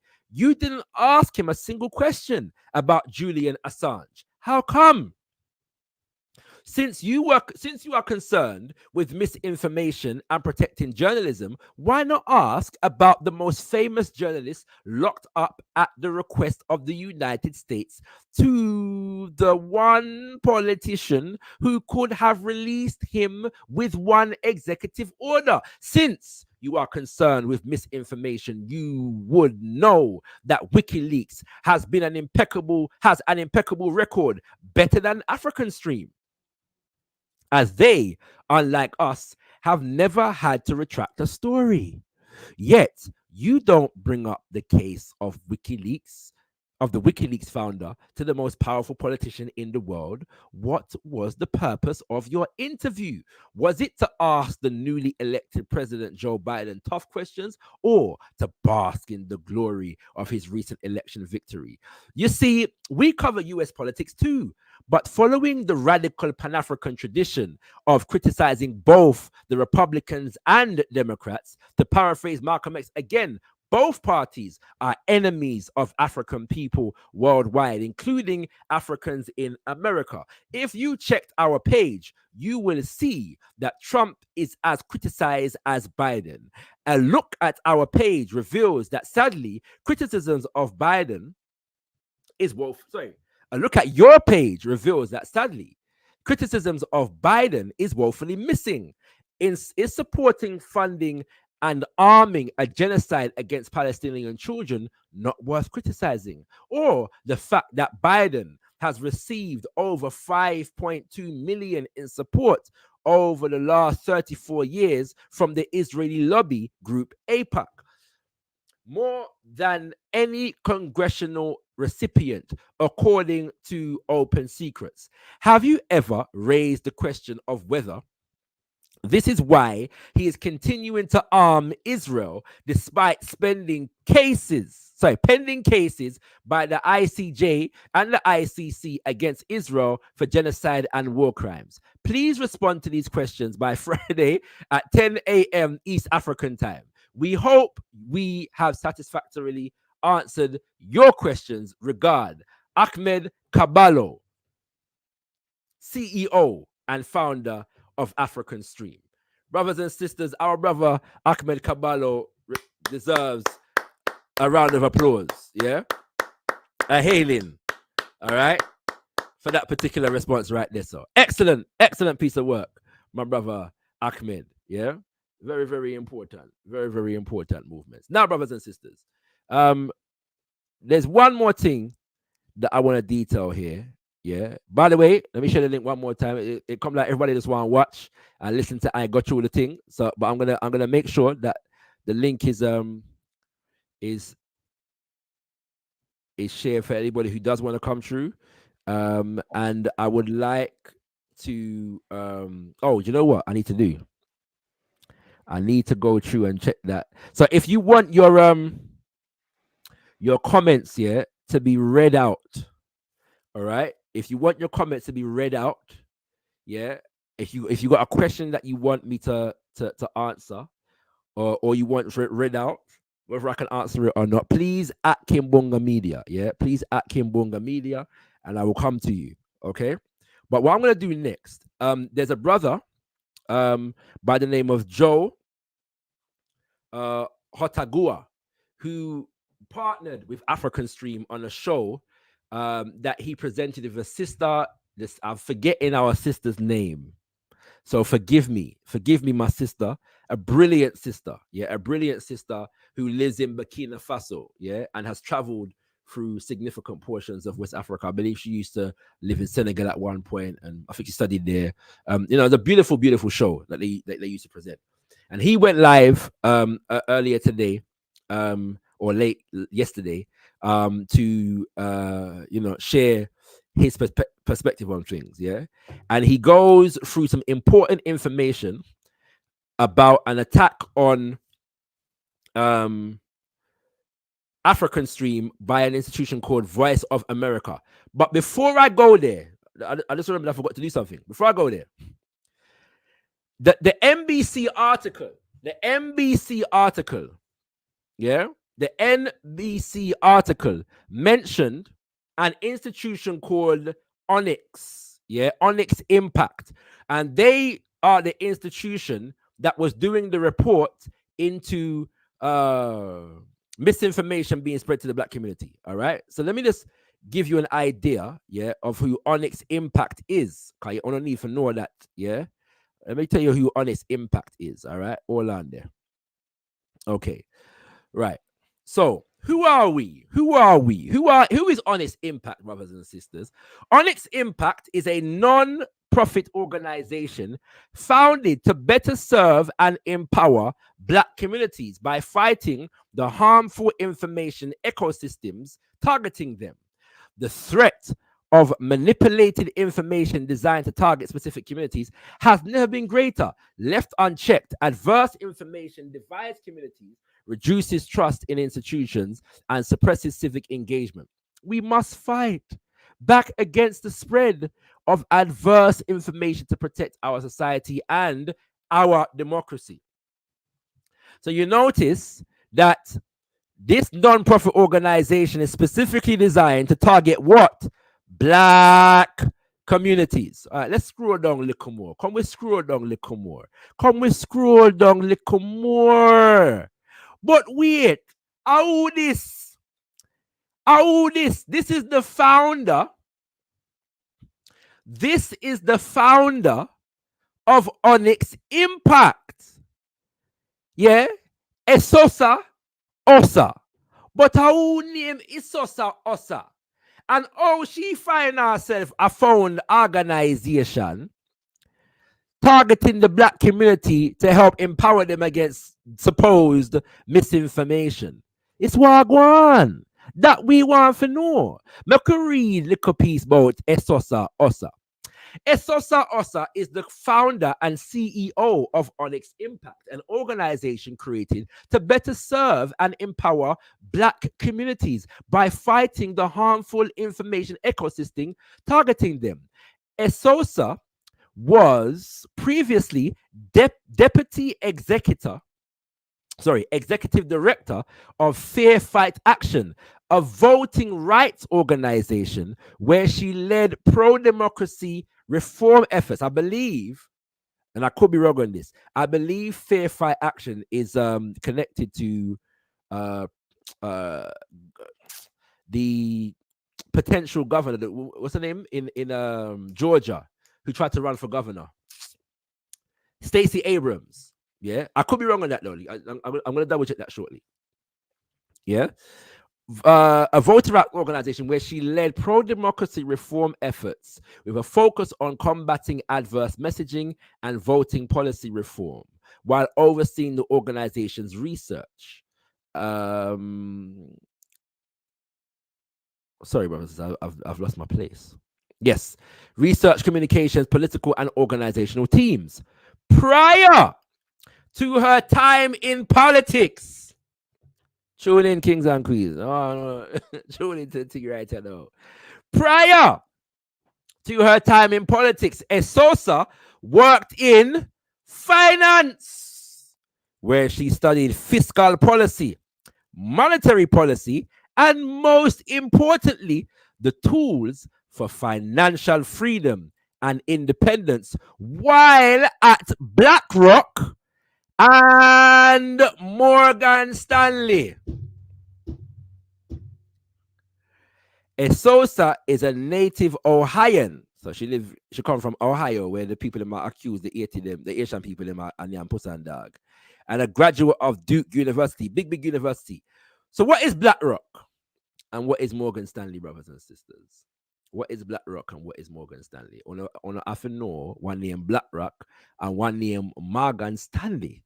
Yeah, you have to know these things, kings and queens. Well, BlackRock is a multinational investment company, brothers and sisters, and an asset manager.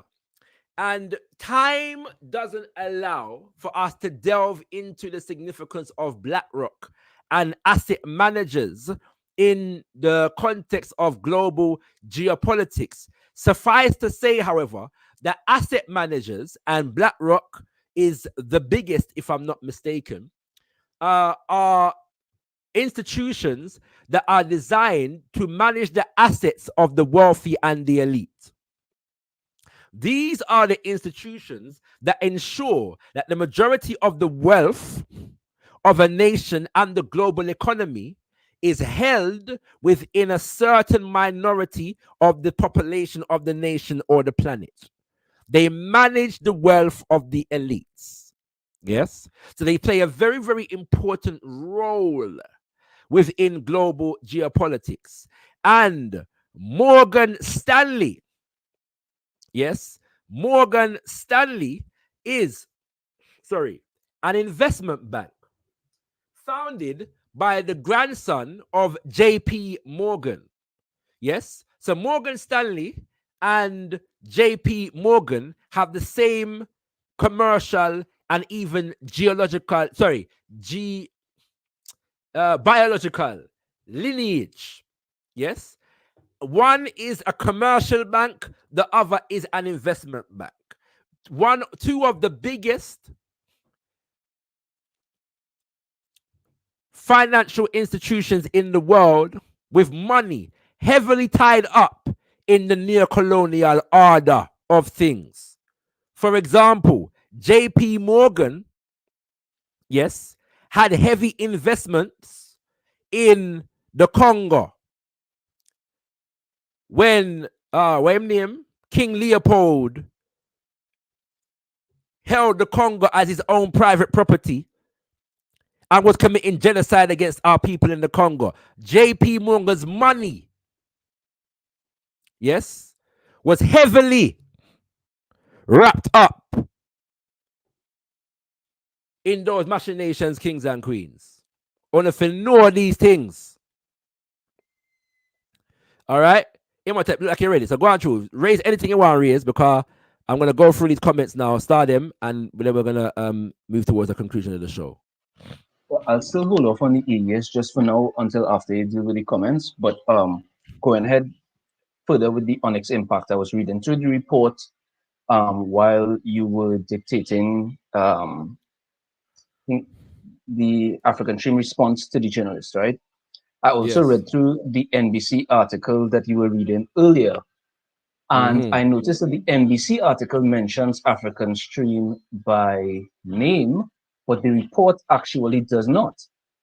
Or at least the report that they linked to in that NBC article. It's actually on the same website you were just on. If you just click landscape instead of about, you'll find the whole report down at the bottom. I think it's like 11 pages. And it mentions a number of platforms by name and never mentions African Stream whatsoever.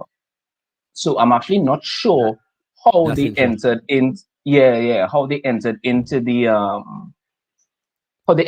discourse about So when the NBC article talks about African Stream, they talk about them as foreign actors, and then they simply say like African Stream.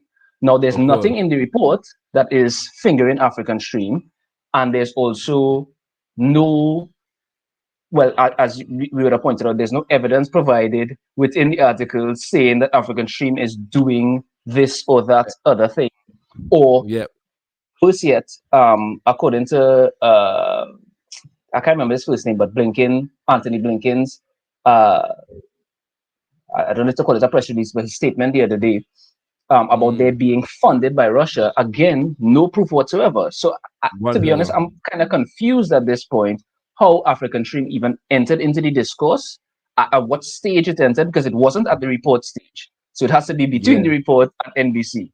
And good point. Who made that call? Go ahead. No, that was just it. And who made that call to include them within this narrative without evidence, Full disclosure, I actually haven't read the full report, obviously. So that's a very important addition to the conversation and a very important observation. So give thanks for sharing it, it would be interesting to find out how that came about. And it's just very interesting to me that the institution that's supposed to have done the report is founded by a black woman, right? And a black woman with that history would suggest where the allegiances lie and what the political perspective is, behind the report itself, whether it mentioned African Stream or not, did it mention the others that were mentioned in, like Rizza Islam, and so on? I did not see Rizza Islam. I saw Breakfast Club. I saw interesting Stephen A. Smith. I saw this else that's famous and Joe Budden podcast. It mentions Candace Owens by name. It fingers herself very specifically as a negative disinformation actor in the community. So to be honest with you, I think this sounds like a left-leaning anti-Trump thing, basically. I don't know if it would be anti-Trump necessarily, but it certainly seems, at least from my amateur eye, to be, let's say, a Democratic Party affiliated project, if not Democratic Party funded and directed project. But to be fair, I think maybe unnecessarily fair to Onyx Impact, because the same context of her history that you highlighted is the reason that I went straight to read the report after seeing, because I was just like, you seem like you're not going to have the best, not necessarily the best interest at heart. But when I read the report, at least from my perspective, and I'm kind of leftist myself, so maybe that's the bias that I'm showing. It actually did not seem. I didn't disagree with quite a lot of what was in the report. In fact, I disagreed with very little that was in the report. I went through expecting to see African Stream, and I saw nothing about it. Nothing about it, right? That's an interesting point.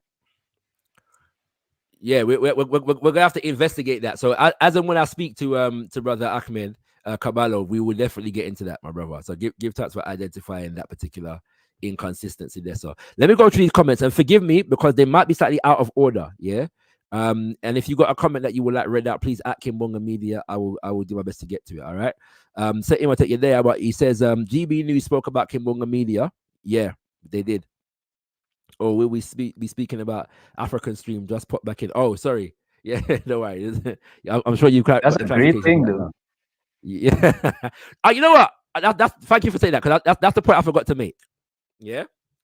Whilst we are say all where we are say, as I've said, this is to be expected. All right. We shouldn't be under any illusions about what this means. Yeah. We know how the thing got already. All right, brothers and sisters. But we should also take a moment to appreciate the fact. Sorry, let me go up on big screen as I say this. We should take a moment, brothers and sisters, to appreciate the fact that when African Stream is in the mouth of the Secretary of State of the most powerful government in geopolitics right here now, when that government moves to attack African Stream and deplatform it and ensure that the information it is dispensing doesn't get through to us as their people, African Stream and all of us can rest assured that all of this was done because African Stream was doing something right. They was doing the right thing. And the right thing them did I go on with. Yeah? This deplatforming, I want my brothers and sisters at African Stream to know that it is the greatest honor when your enemy, wicked, evil, devilish, barbaric enemy sees you as such a threat that it has to deplatform you. Yeah? When the enemy realizes that they have to move against you, you know you're on the right track. So I want African Stream and all of us to understand that the founding and the popularity of African Stream is a win on our behalf, is a victory for us, brothers and sisters. It means that we were winning the propaganda warfare, and the enemy in the midst of the propaganda warfare had to resort to the final solution. He had to go, what's it? DEFCON, whatever number it is. Yeah? And even contradict their own propaganda and rhetoric about free press and remove African Stream from platforming. That means that we were winning the propaganda warfare. And African Stream was doing the work to assist us in winning the propaganda warfare. Make we hear African Stream and give African Stream enough respect. Big up African Stream for winning the propaganda warfare on behalf of the African world and scaring the devil to death. When a devilish institution like the American government comes against you, you know so you're on the right track. So be strong, African Stream, in your resolve. And don't let the devil perturb you and scare you. A war. That way I say. All right. On that same note, brother, it reminds me of Dr. Khaled Abdul Mohammed and Phil Donahue having been censured by the two houses of Congress. Yeah, so what? I assume you think that's a point of pride. So I can't remember the exact quote, but yes, you understand. Khalid Mohammed said, I consider it one of the greatest honors of my life. Yeah. And the right thing that. Yeah, that way I say. We stand with African Stream right here now. Now beg no friend from no Bakra American government. We now beg no friend from them. Big up Rosie. Long time we not see you, no Rosie. Where I say, hoping that you're good. This is who I think it is, isn't it, Imhotep? You think so? I think so. Yeah. Yeah. I believe it is. We got Rosie Rose. Long time we not see you. Give thanks. I hope that you're well, sis. On point, King. We must continue to build in all shared values in the interest of African nation building. 100%, my sister. 100%. Like I said, I hope you're well. I want to see you look more around you. You know what I mean? So yeah, hoping that you're well, sis. Always love your energy. Heru says, excellent response by brother Ahmed. That response was brilliant. Yeah, and when he come through, I'm gonna ask him if he got the response within the deadline that he submitted to Mr. Marquis Francis. Kimbunga Media at work we'll tap back in. Oh yeah, that's the unit. You're there, I know. Oh, they're telling me that I'm muted. Yeah, apologies, Kings and Queens. I was muted at one point when I was talking. That same again. Thank you, Rosie. Rosie says, we are all African Stream. That's right. That's the hashtag that African Stream has put out there. So we're standing with them. We are all African Stream, brothers and sisters. We are all African Stream. All right. Rosie says, we overstand this imperative address. Give thanks. Imhotep said, I remember seeing this response by African Stream. Yes, indeed. You're correct. Fair fight action. Yeah. That was Stacey Abrams. Yeah. So we know the tingo. And Enrico Mullin says, is there the capacity for those in the Pan-African Black consciousness community media landscape to come together to invest in their own satellites? This is a very good question. And the answer is not one that I know. I don't have an expertise in that area. My instinct would be to suggest that might not quite be the case at the moment. Generally speaking, the people that put satellites in space are states, not private corporations, although that has taken place in like the last year or so. We've had the first private company putting a satellite in space. Yeah. But at the same time, when you put a satellite in space, you have to have the military might and machinery to protect it. Yeah. And so I would doubt that our media institutions as it stands at the moment would have that capacity and that capability. The question, however, because for institutions like a YouTube to create, this is why you don't get many alternatives to it.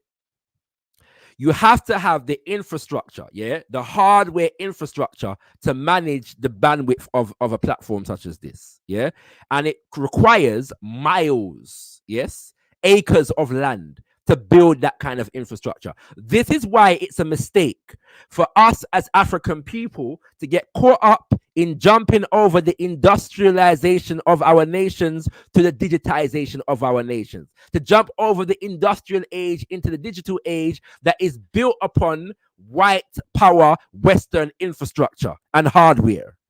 That is what we are being seduced to do right about now with 5G and all of these things. When they come over country and they say, business development and entrepreneurship, and you can do so by buying a Samsung and allowing Digicel to run your entire telecommunications for your entire nations, run by a Western corporation. No self-respecting nation that has security interests allows a foreign corporation to dominate its entire, not just a foreign corporation, but an enemy, nefarious foreign corporation, to dominate its telecommunications in the digital age. It don't make no sense. It's a mistake, brothers and sisters, and we should correct that. Now, I have heard, and I can't talk too much about this, but I do know some brothers and sisters who are looking into these matters and have expertise around it. And so hopefully at some point through Kushkim University, we'll be able to speak to that expertise. But we do, as Papa Garvey says, have to develop a generation of scientists par excellence to solve these problems. I don't have the specific answers, although there are certain principles that I can certainly affirm, with regards to it. All right. I believe with that, I have gotten through all of the comments that want to be read out. You know what I'm saying? There's one more thing I want to do, though. And I know this is a long show, all right, but it's necessary. It's a long show, but it's necessary. What I'm going to do now is play a video from a channel called Authentic African, which is run by a brother called Joe Kotagua, who I believe if I'm not mistaken, is of Sierra Leone extraction. Big up Mama Salone in the place, yeah? Now, he was running a show, co-hosting a show on Afrikan Stream with a sister. Again, I'm forgetting the name of the sister, so do forgive me, yeah? But he breaks down, he woke up to this information as a partner of Afrikan Stream, and he breaks down some of the more recent attacks, which is important because now, when you type Afrikan Stream into YouTube, the first video that you're going to see is a video that is claiming to be fact-checking Afrikan Stream, which is being published by Voice of America, which is a state-funded media platform based in the United States, yeah? So let me play some of his video because he breaks down the information relatively briefly, and it'll be quicker for me to break it down through our brother rather than to detail it myself, okay? So you stay tuned. 1 second. We're getting there. All right. Whilst you're there, brothers and sisters, do subscribe to the brothers channel. Yeah. Authentic African. Do subscribe to the brothers channel. Did some good work. Going live on YouTube is obviously out of the question. Now, there are a couple of things that I wanted to talk to you guys about because this is something that it's been kind of creeping ongoing. And I do think that there are some causes for concern because although they would take stances on things, they were reporting news, verifiable, people on the ground in almost every news story that they were reporting on. I mean, in some cases, of course, like other news stations do, they report on other people's news, right? Other people do the breaking news. Some other people do follow on reporting. They always mention they couldn't independently verify certain things that they could. That's an important point that the brother just made, yeah. It generally speaking, it's very difficult to do. Sorry to interrupt, global. You're badly breaking up. Sorry to interrupt. I'm badly breaking up. Badly breaking up. Yeah. Oh, let me know if I'm breaking up, family. Let me know if I'm breaking up. Yeah. Let me know if I'm breaking up. If you can't hear me. Coming out, yeah, well, make sure the thing I transmit proper, yeah. So if you're having difficulties hearing me, let me know, please. We'll try. I'm beginning to wonder if it's just me, but I'm seeing you I'm seeing your video buffering and. Right, I can't see that. No, so Bala says I'm not breaking up. It's clear. Okay, so that might be you. So being on my side, my apologies. No problem, King. Give thanks for checking in. Still, it's important. Yeah. So it's very difficult to do global news reporting because news reporting requires an abundance of resources, generally speaking. Yeah. News reporting requires an abundance of resources. It's very, very resource intensive. So many news networks or platforms that feature news use dedicated news institutions that have the resources to conduct or facilitate their news. For example, many radio stations use like BBC or CNN or related sub-institutions of the above to do their news, yeah, to do their news reporting. Okay, it's not unusual. All right, as the brother said, some people do, the first-hand breaking news, and then others do reporting on that news. Yeah, the analysis on that news. That's not strange. All right, so even if a news institution is getting their news from another news platform, doesn't mean that they're necessarily agents of that platform, if that makes sense. Yeah.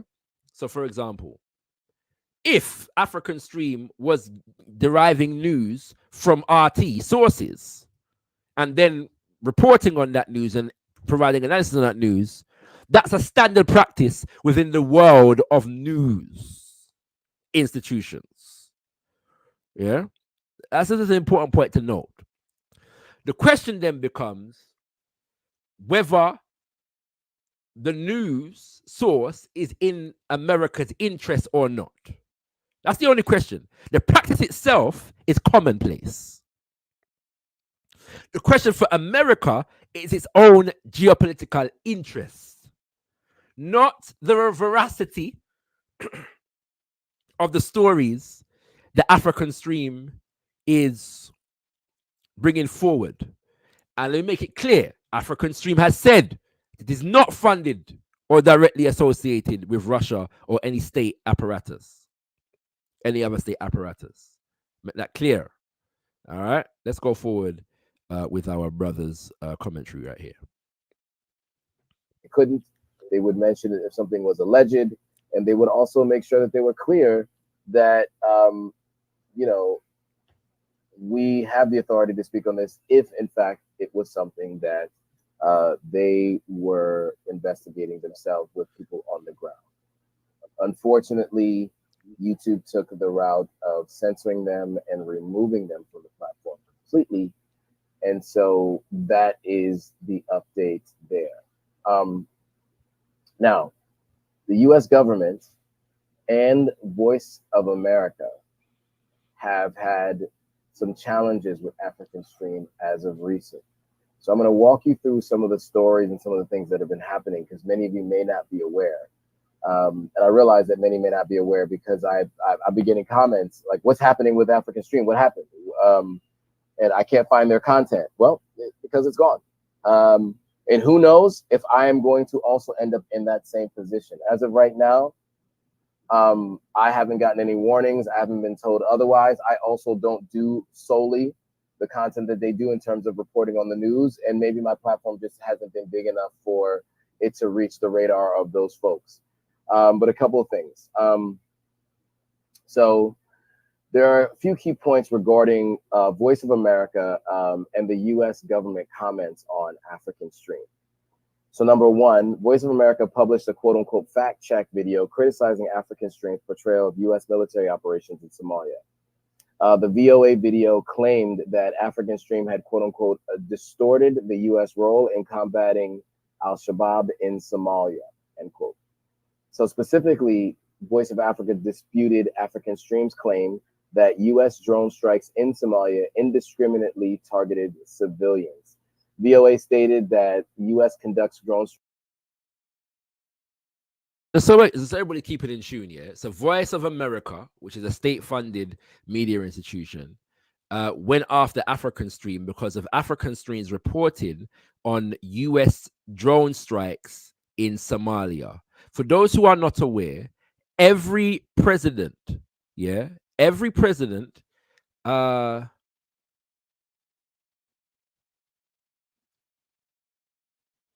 I'm trying to think if it's since Bill Clinton or since Obama. I believe it's since Bill Clinton.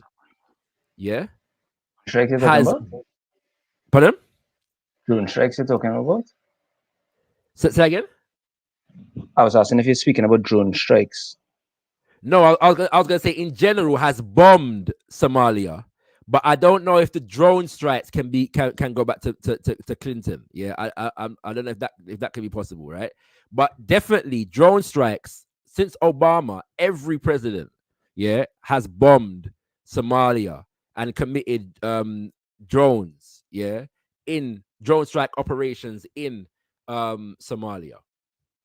Yeah. So we have to bear that in mind, all right? And so African Stream is reporting on US bombing.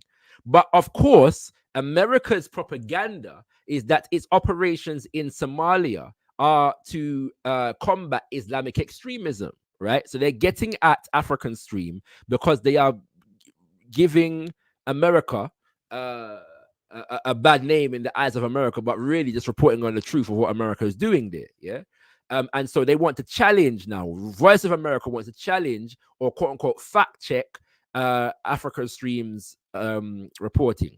Drone strikes to protect civilians from terrorist groups like al-Shabaab. So VOA noted that African Stream was founded by Ahmed Kaballo, and he is a former contributor to an Iranian state-owned press TV news outlet. And so I do think that because he has that background, as a contributor to what is generally considered an enemy to the United States, they are going to pay very close attention to the things that he's saying. and I think they may be hypersensitive to what's being discussed on their platform. Now, African Stream did publish a response to Voice of Africa's criticism, characterizing VOA as a U.S. government outlet and suggesting its fact check should be viewed as coming from the U.S. government's perspective. African Stream describes itself as an anti-war and anti-imperialist media organization, which obviously is based in Nairobi, Kenya. If you guys weren't aware, that's where they're based. The U.S. government, through VOA, appears to take issue with African Stream's portrayal of the U.S. military operations in Africa, particularly regarding civilian casualties and overall mission objectives. Now, it's worth noting that this represents an ongoing disagreement between African Stream and U.S. government-affiliated media over the framing of reporting of U.S. military activities in Africa, particularly Somalia. So this isn't the first, and it probably won't be the last time they will be running into issues with the U.S. government, especially with the election being less than 2 months away. Now, this situation was a bit shocking to me because I know they go through everything they can to ensure that they are, like I said, if it's alleged, saying it's alleged. If they didn't report it, saying that we haven't been independently able to verify. They do a significant amount of things to ensure that they meet the rules of journalism. And unfortunately, different folks, YouTube, potentially the U.S. government, potentially definitely Voice of Africa saw otherwise. So I want to go into that response, because basically it was when I read about it, and I said to myself, why are they targeting them in particular in terms of Voice of Africa when there are so many channels out there that are spreading misinformation? But I guess for them, they saw this as a serious threat to American diplomacy, democracy, I guess. And so, let me first say, kind of walk you through this on a second. See, here is what's okay. So I'm just gonna play this section, and then I'm going to pause the video. You can watch the whole video for yourself, brothers and sisters. But he's gonna read that, because this is no longer available, right? Right. So he's gonna read the response to the Voice of America slandering of African Stream as was posted on their Instagram, which is no longer available a couple weeks ago. Yeah. So do stay tuned, all right? So here is what African Stream said. So when U.S. state-funded Voice of America wrote a smear piece attacking African Stream titled, "African Stream Distorts U.S. Military Mission in Somalia," end quote, we took it as a great, this is African Stream talking, we took it as a great compliment that our work is touching the right buttons and getting the attention of media outlets who receive funding from the world's greatest superpower. They go on to say, Voice of America might as well be called Voice of the U.S. government, as it is funded by global media, USAGM, which gets its funding directly from U.S. Congress. It is also funded directly from former U.S. President Gerald Ford. Their piece had an issue with African Stream's claim that it is now a bipartisan tradition for each new U.S. president, whether Republican or Democrat, to rain drone bombs down on the East African country, in which unfortunately millions of civilians are simply struggling to survive. All right, so you see that, yeah? You see that, yeah? That the issue is the claim, all right, from African Stream that was reported by African Stream, yeah, that they had an issue with our claim that it is now a bipartisan tradition for each new U.S. president, whether Republican or Democrat, to rain drone bombs down on the East African country, Somalia, in which millions of civilians are simply struggling to survive. Yes? And so the U.S. government is claiming that claim is false. All right, but what's the basis or foundation for that claiming it's force?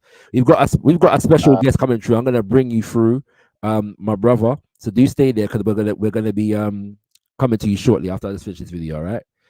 Well, do stay there. They claimed it as false, and of course, African Stream said in typical fashion, they never explained that this was false.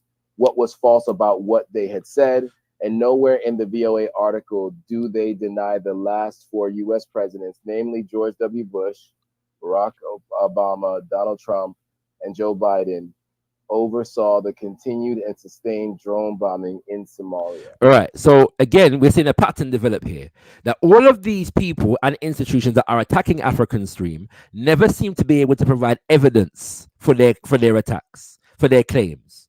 Yes, there is no evidence. Yeah, misinformation. What misinformation? No examples. Yeah, Russian agent. What Russian agent? Where? No examples. No evidence. Yes. You lie upon we. Our military in a Somalia. Where was the lie? No evidence. Yeah, there's a pattern developing here. African Stream says they were not given a chance to respond to the accusation that they were distorting the role of the U.S. military in Somalia.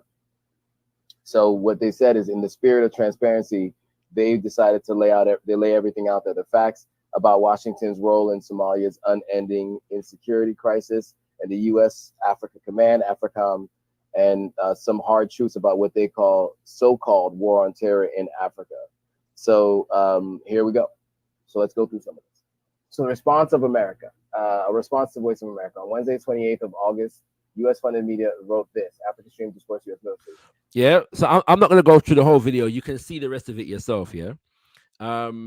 So we can see that the U.S. bombing of Somalia, all right, was under question here, yeah? Now, one of the things that is important to know is that research Black Hawk Down, yeah? Research Black Hawk Down, where America took a beating, a guerrilla warfare beating in Somalia some years ago, all right? But that particular guerrilla warfare defeat, as far as the American military is concerned, has been a source of embarrassment for them, yeah, for decades at this point, yeah.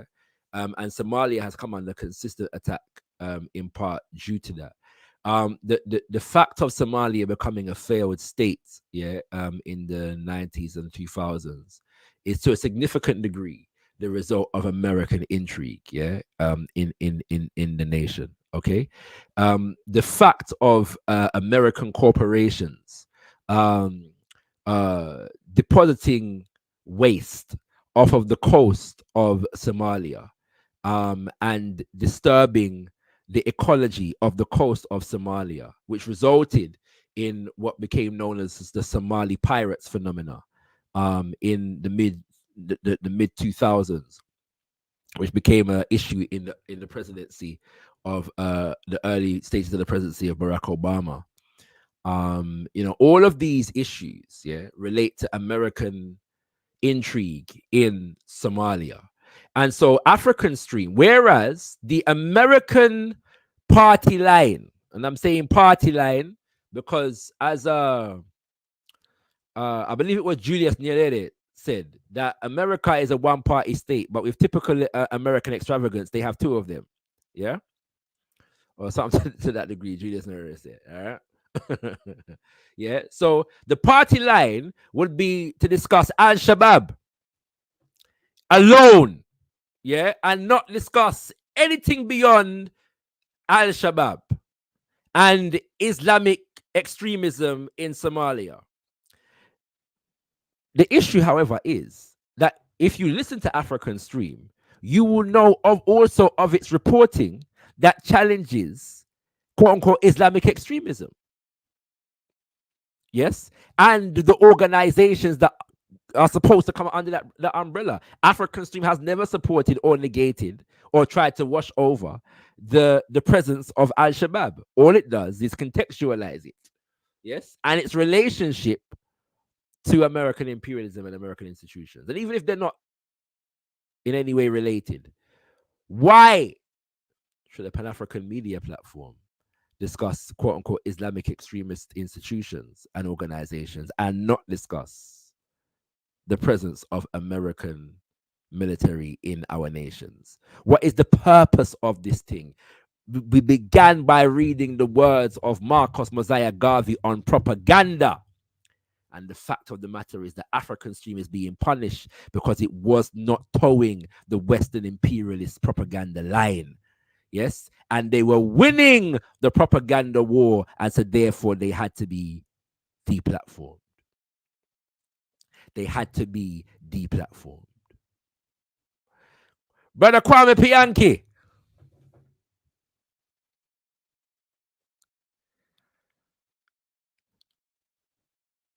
Brother Kwame Pianki, you're muted if you're speaking, you know. Oh, I wasn't going to talk. I just wanted to chat. I'm so sorry, Brother Shakara. I just wanted to get into the chat. That's all. Brother, you know, I have the luxury there, in Brother Kwame Pianki. You can't come no. You have to talk. You have to talk. I just saw the thing go.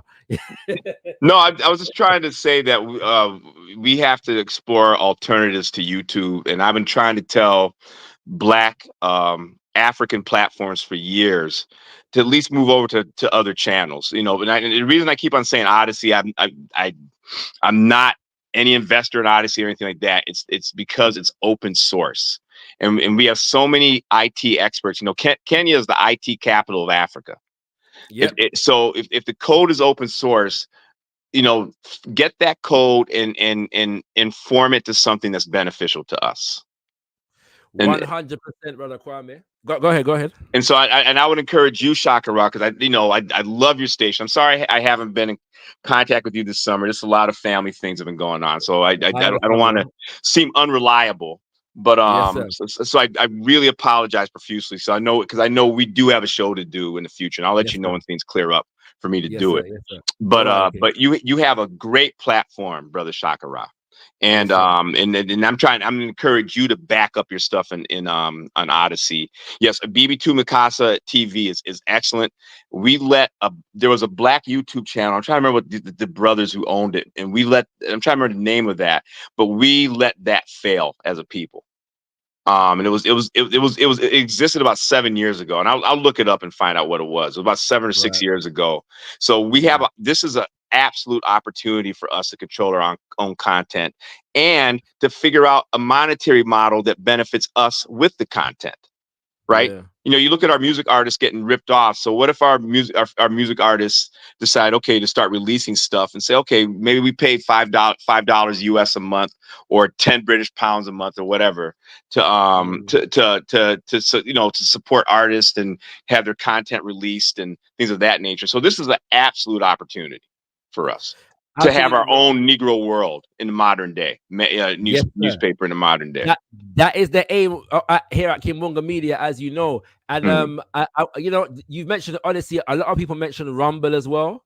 Yeah, Rumble is a good temporary alternative, but one of the major investors in Rumble is U.S. Vice Presidential candidate J.D. Vance. Oh, I didn't know that. Yes, I didn't know that. There's a journalist named Whitney Webb. And she's done a lot of research on this. Okay. The thing is, though, with that is because it's similar to Twitter, because these people have to feign at least a more dedicated investment in the principle of free speach. Yeah? Yes.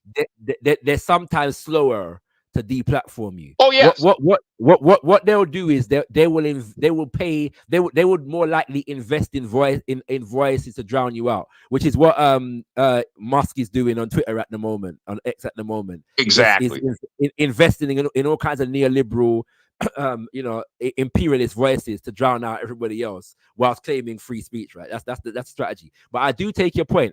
I will say that Kimbunga Media is currently backed up. I haven't broadcast that yet. Yeah. Nope. I understand. Right? You know what I'm saying? Yep. Yeah. So but it is backed up. So don't worry about that.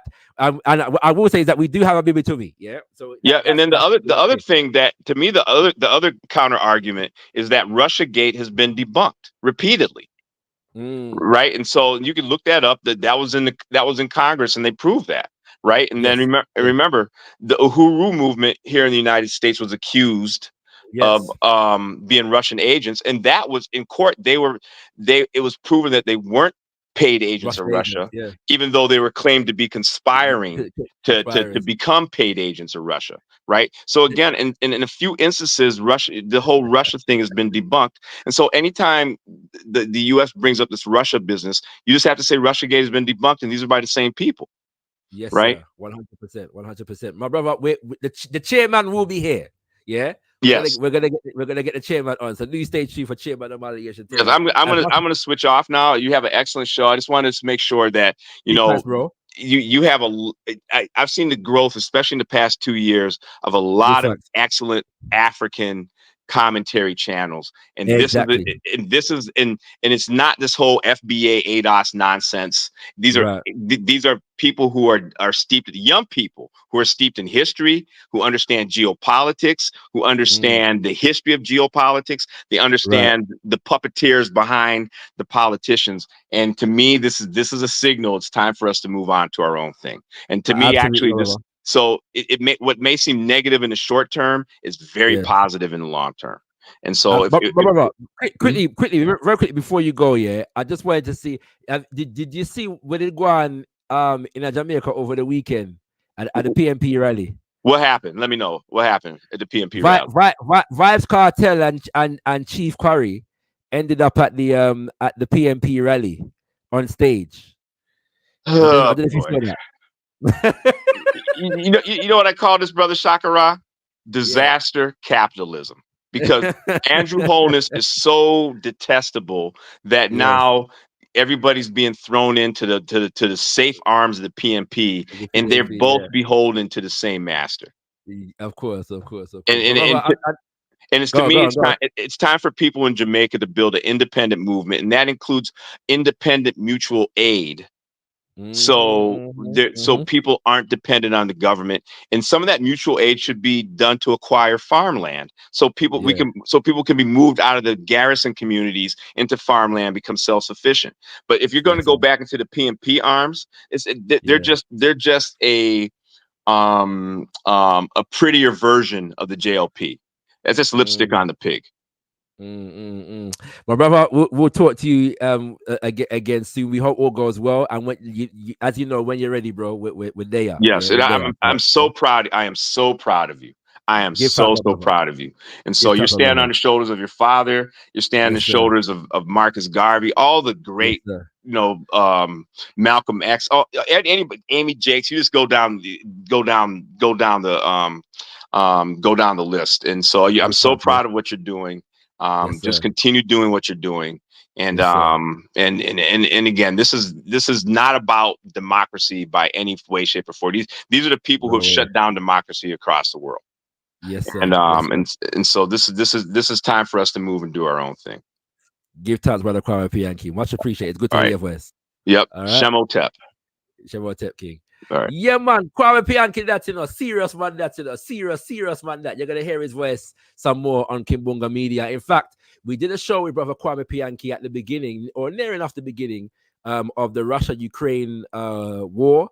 And so you can watch that right now and hear the erudite mind of brother Kwame Pianki at work if you go through our videos. That was on the Forward March episode, so you could check that out. If you search for our videos Forward March, you'll find that particular episode. All right. Okay. Imhotep, you did want to raise some other points. We're gonna go to the other points that you wanted to raise now. So I posted a link in the back chat. Hopefully it's still available to you there. A Reuters article. Can you see it? Hold on there. Reuters, yeah, should be straight up at the top. At the top of the chat. Oh yeah, let's see it. Yeah. Okay. So if you're willing, I mentioned this at the beginning of the show. Yeah. The shared passport between Mali, Burkina Faso, and Niger. Yeah. And I thought I had seen some reporting that was saying that they themselves were launching a satellite.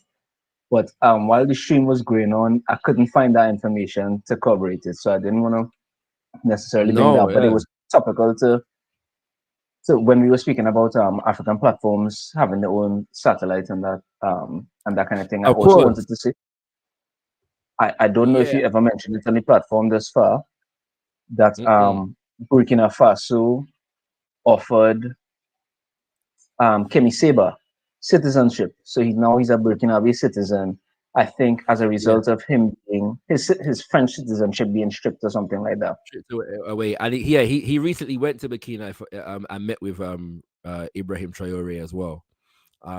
Do stay tuned. We've got some Kemi Seba coming right here. But yeah, so enough things are going. You know what I mean? And I will say this: that when we had our analysis before, and brothers and sisters were skeptical, but saying that they hope that they're wrong. Yeah, some of said brothers and sisters, yeah, are willing to accept that some of their analysis may have been correctly cautious, but proven wrong in the long run. Yeah, well, not necessarily the long run, but the short run. Let's say, because it's still early days. You know what I mean? Yeah. So let's stay tuned. All right, but these are positive developments. As we said, we're going to stay tuned, and where there are positive developments, we're going to acknowledge the positive developments. Yeah, and see how things manifest. Go ahead. So I'm probably the AES biggest English-speaking fanboy.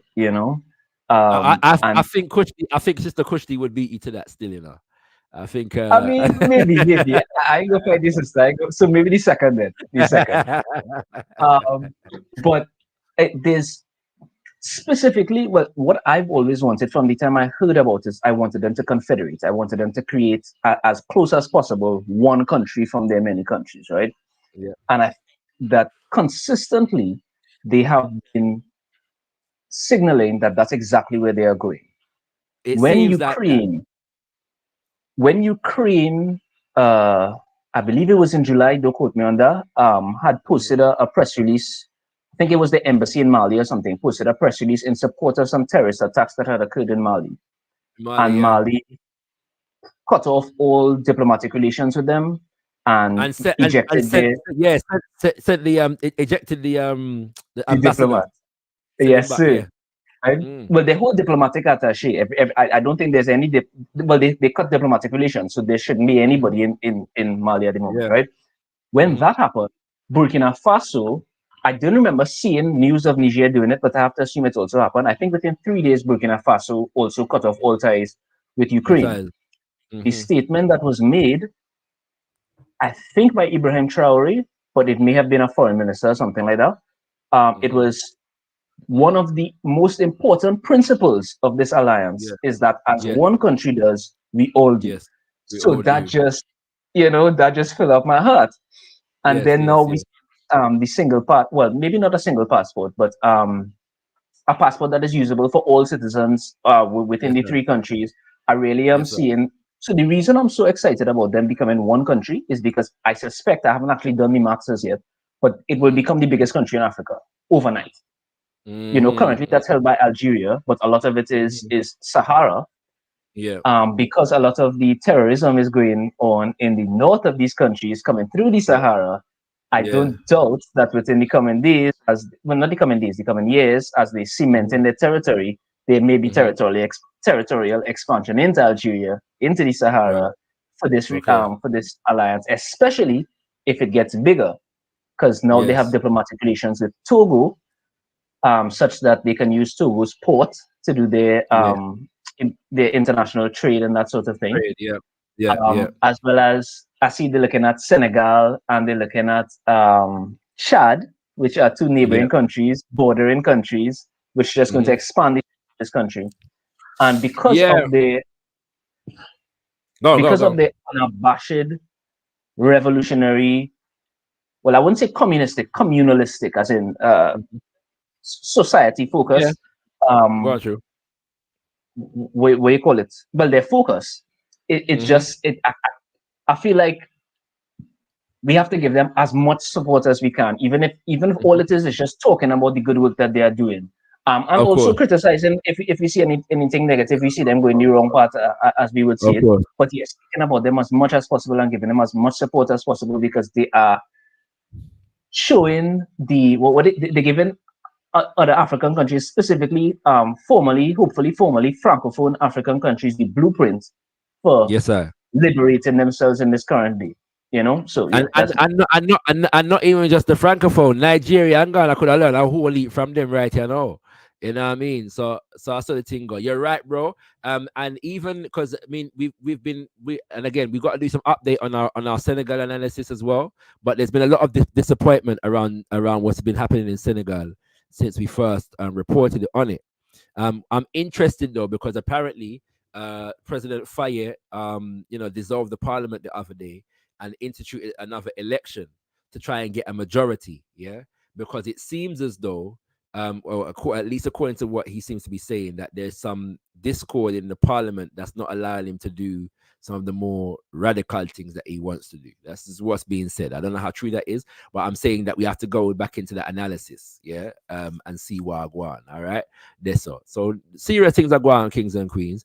Next week, I do want to, because it's going to be the anniversary of Osagyefo Kwame Nkrumah's birthday, I do want to look at this concept of an African Union of States and the justifications for its proposal in practical terms and what was actually being proposed. Because oftentimes people hear the term United States of Africa, but they understand it for a caricature, that has been given through an attack on the Pan-African movement, not through the truth of what was actually being proposed and why it was being proposed and all of these things. And I remember Auntie Affiong saying that Kwame Nkrumah never actually spoke about a United States of Africa. He spoke about a union of African states. And she was explaining about the difference between those two things. But the idea and the ideal is not peculiar and exclusive to Kwame Nkrumah, nor did it begin with Kwame Nkrumah. However, he was one of the key articulators of it. And so the anniversary of his birth just provides us an opportunity to look at that. And so we're going to probably do that. We're going to probably do that next week. And so it will add some context to what the Sahel is doing.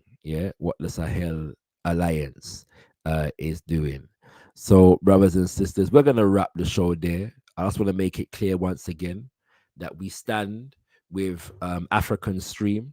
I have reached out to Brother Ahmed Caballo, and I have made it known to him with no uncertain terms that anything that he needs us to do as Kimbunga Media, we are at his service at this moment in time. And so we will stand with them unapologetically, unapologetically on this issue. And as African media, we have to do our best to support each other and stick together. Many of us have our different ideological strains and leanings and so on and so forth. At moments like this, that is not the paramount issue. That is not the paramount issue. The paramount issue is that a Pan-African, African-centered media institution is being attacked by the imperialist, the neo-colonizer, the Bakra, the Mozungu, the Oyibo, the Obruni, the Mundele, the Tubab, the Boer, a Pan-African media institution is being attacked by the enemy. And so we must defend that Pan-African media institution. We must defend that Pan-African media institution because the attack is being waged. The war is being waged on them because they were a key battlefront in the propaganda war for African people. And clearly they were winning some battles. Clearly African Stream was winning some battles. And so the enemy has come against them. And when the enemy come against them, we rally in front of, beside, and behind them and protect them, brothers and sisters, because it is our duty and our responsibility. And we here at Kimbunga Media are proud to stand in front of, beside, and behind Afrikan stream at this moment in time. As we close the show, let me remind you, brothers and sisters, if you look in the chat, you will see a link pinned to the top of the chat, which is for the the wrong thing, bring up here, so hold on there. Which is the link for the fundraiser for Mali, Mali, which stands for Messiah Academy Leadership Institute. The Messiah Academy Leadership Institute, in collaboration with the Black Star Action Network International, and the UNIA ACL RC 2020 and SBET, is launching the Mali Messiah Academy Leadership Institute Center for Technological Advancement. And so there is a fundraiser to secure the premises. The premises exist. There is a space, but we need to be able to secure our presence in the premises. Okay. And so you can check the link that is pinned to the top of the chat for more information about the fundraiser, what the Institute is designed to achieve, what kind of programs will be in the building. And this is based in Freetown, Sierra Leone. This is based in Freetown, Sierra Leone. The Messiah Academy Leadership Institute is based in Freetown, Sierra Leone, brothers and sisters. Okay, I went through the details at the beginning, but if you want more information, you can click the link which is pinned to the top of the chat. And you can also make a donation should the spirit move you. I want to encourage brothers and sisters, if you're watching right now and you are not subscribed to Kimbunga Media, subscribe to Kimbunga Media and hit the button, the notification bell, to get all your notification them, see it. All right, kings and queens. I also want to let you know that we are in the process of returning this one of our flagship shows, which is Kush Communiversity. Kush Communiversity, brothers and sisters. Yes, indeed. The Kush Communiversity. And our brother, Robin Walker, the People's Professor, the Black History Man himself, will be relaunching this particular flagship show with us, with his presentation on the Empire of Ancient Ghana. The Empire of Ancient Ghana. Yes, not enough is known on the Empire of Ancient Ghana. And so our brother Robin Walker is going to be ministering to us on our flagship show, Kush Communiversity, about the Empire of Ancient Ghana, brothers and sisters, premiering on the 30th of the month called September, from the hour of 7 p.m. Yes, indeed, 7 p.m. And you can check that out. On that day. If you are a part of our Patreon family, you can actually watch that right now. All of our flagship shows, the Patreon community will receive access to it at least a week, so 1 and 2 weeks in advance of its official premiering on our main channel, brothers and sisters. So do join the Patreon community if you would like to support Got Kush TV monetarily. There is also a free subscription as well to the Patreon community, which it features some benefits, and you can also get certain perks for our upcoming events where that is concerned as well. As far as media is concerned, I do want to remind you that you can download the African World newspaper special edition, The War Report, which the link for which is in the description to this video. You know what's interesting about this? That I had a hand in the production of this publication, and at the end of it, in fact, let me show you that. Let me actually show you that. At the end of the publication, there is a section in which we recommend media, for our people to go and engage in to get more information, brothers and sisters. And you won't be surprised to know, you will not be surprised to know that African Stream yeah, is listed. All right. African Stream is listed, brothers and sisters. Yeah.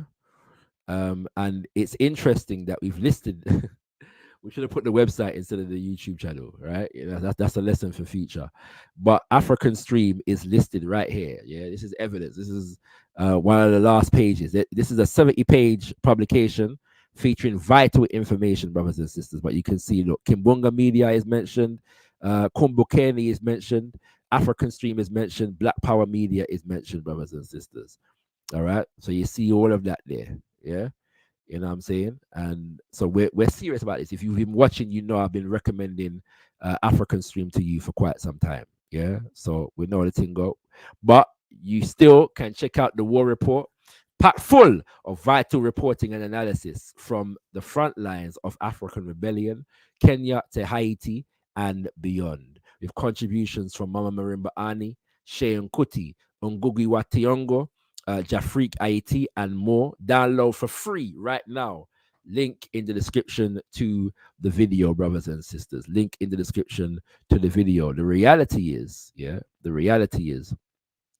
that we need to develop our own media institutions, and in doing so, our people need to support our media institutions by consuming the output, yeah, and allowing our own to inform our own according to our own, brothers and sisters.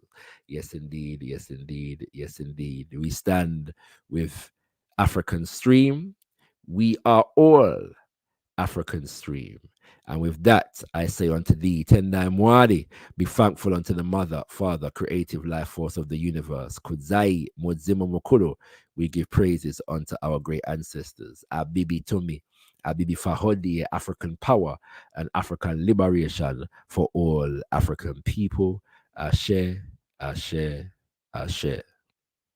The real reason for all of this hostility is because some perceive that what is happening in Grenada can lead to a new socio-economic and political path of development.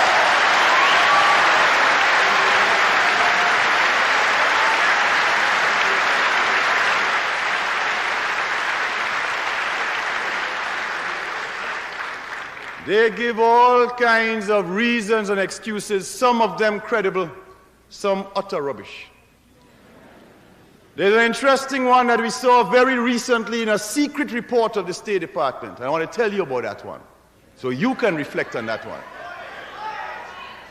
That secret report made this point, that Grenada is different to Cuba and Nicaragua, and the Grenada Revolution is in one sense even worse, I'm using their language, than the Cuban and Nicaraguan revolutions, because the people of Grenada and the leadership of Grenada speaks English, and therefore can communicate directly to the people of the United States.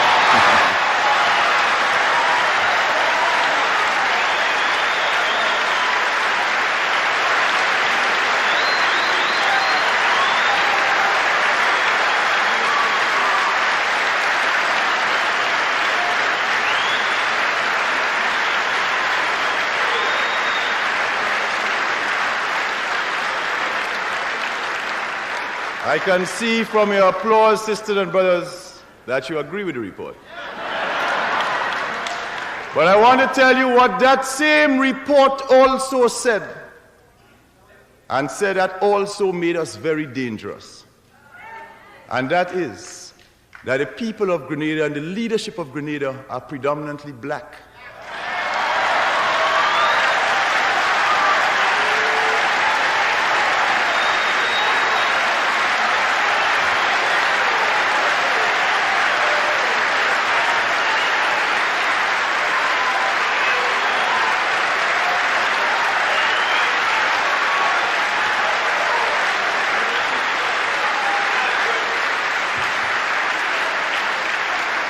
They said that 95% of our population is black, and they had a correct statistic. And if we have 95% of predominantly African origin in our country, then we can have a dangerous appeal to 30 million black people in the United States.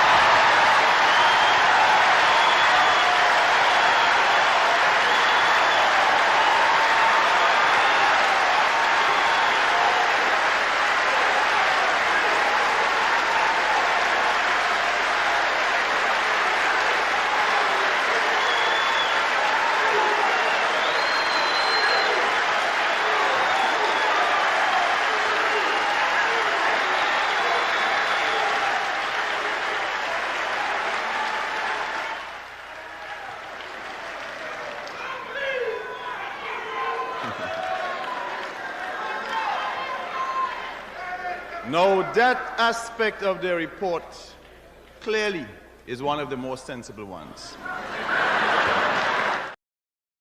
Black people, we've got to fight. John Petro, you see us. Oguo,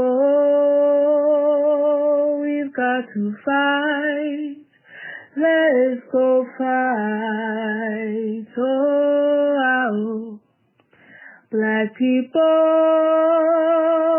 we've got to fight. Zumbi, you see us. Oguo, we've got to fight. Let's go fight. Oh, Black people, we've got to fight. Yes, Santa, why you see us? Oh, we've got to fight. Let's go fight. Oh, Black people, we've got to fight. Bookman, you see us. Oh, we've got to fight. Let's go fight. Oh,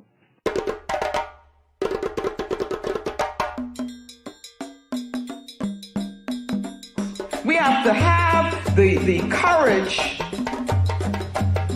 to construct our own reality. And that's what Garvey was talking about.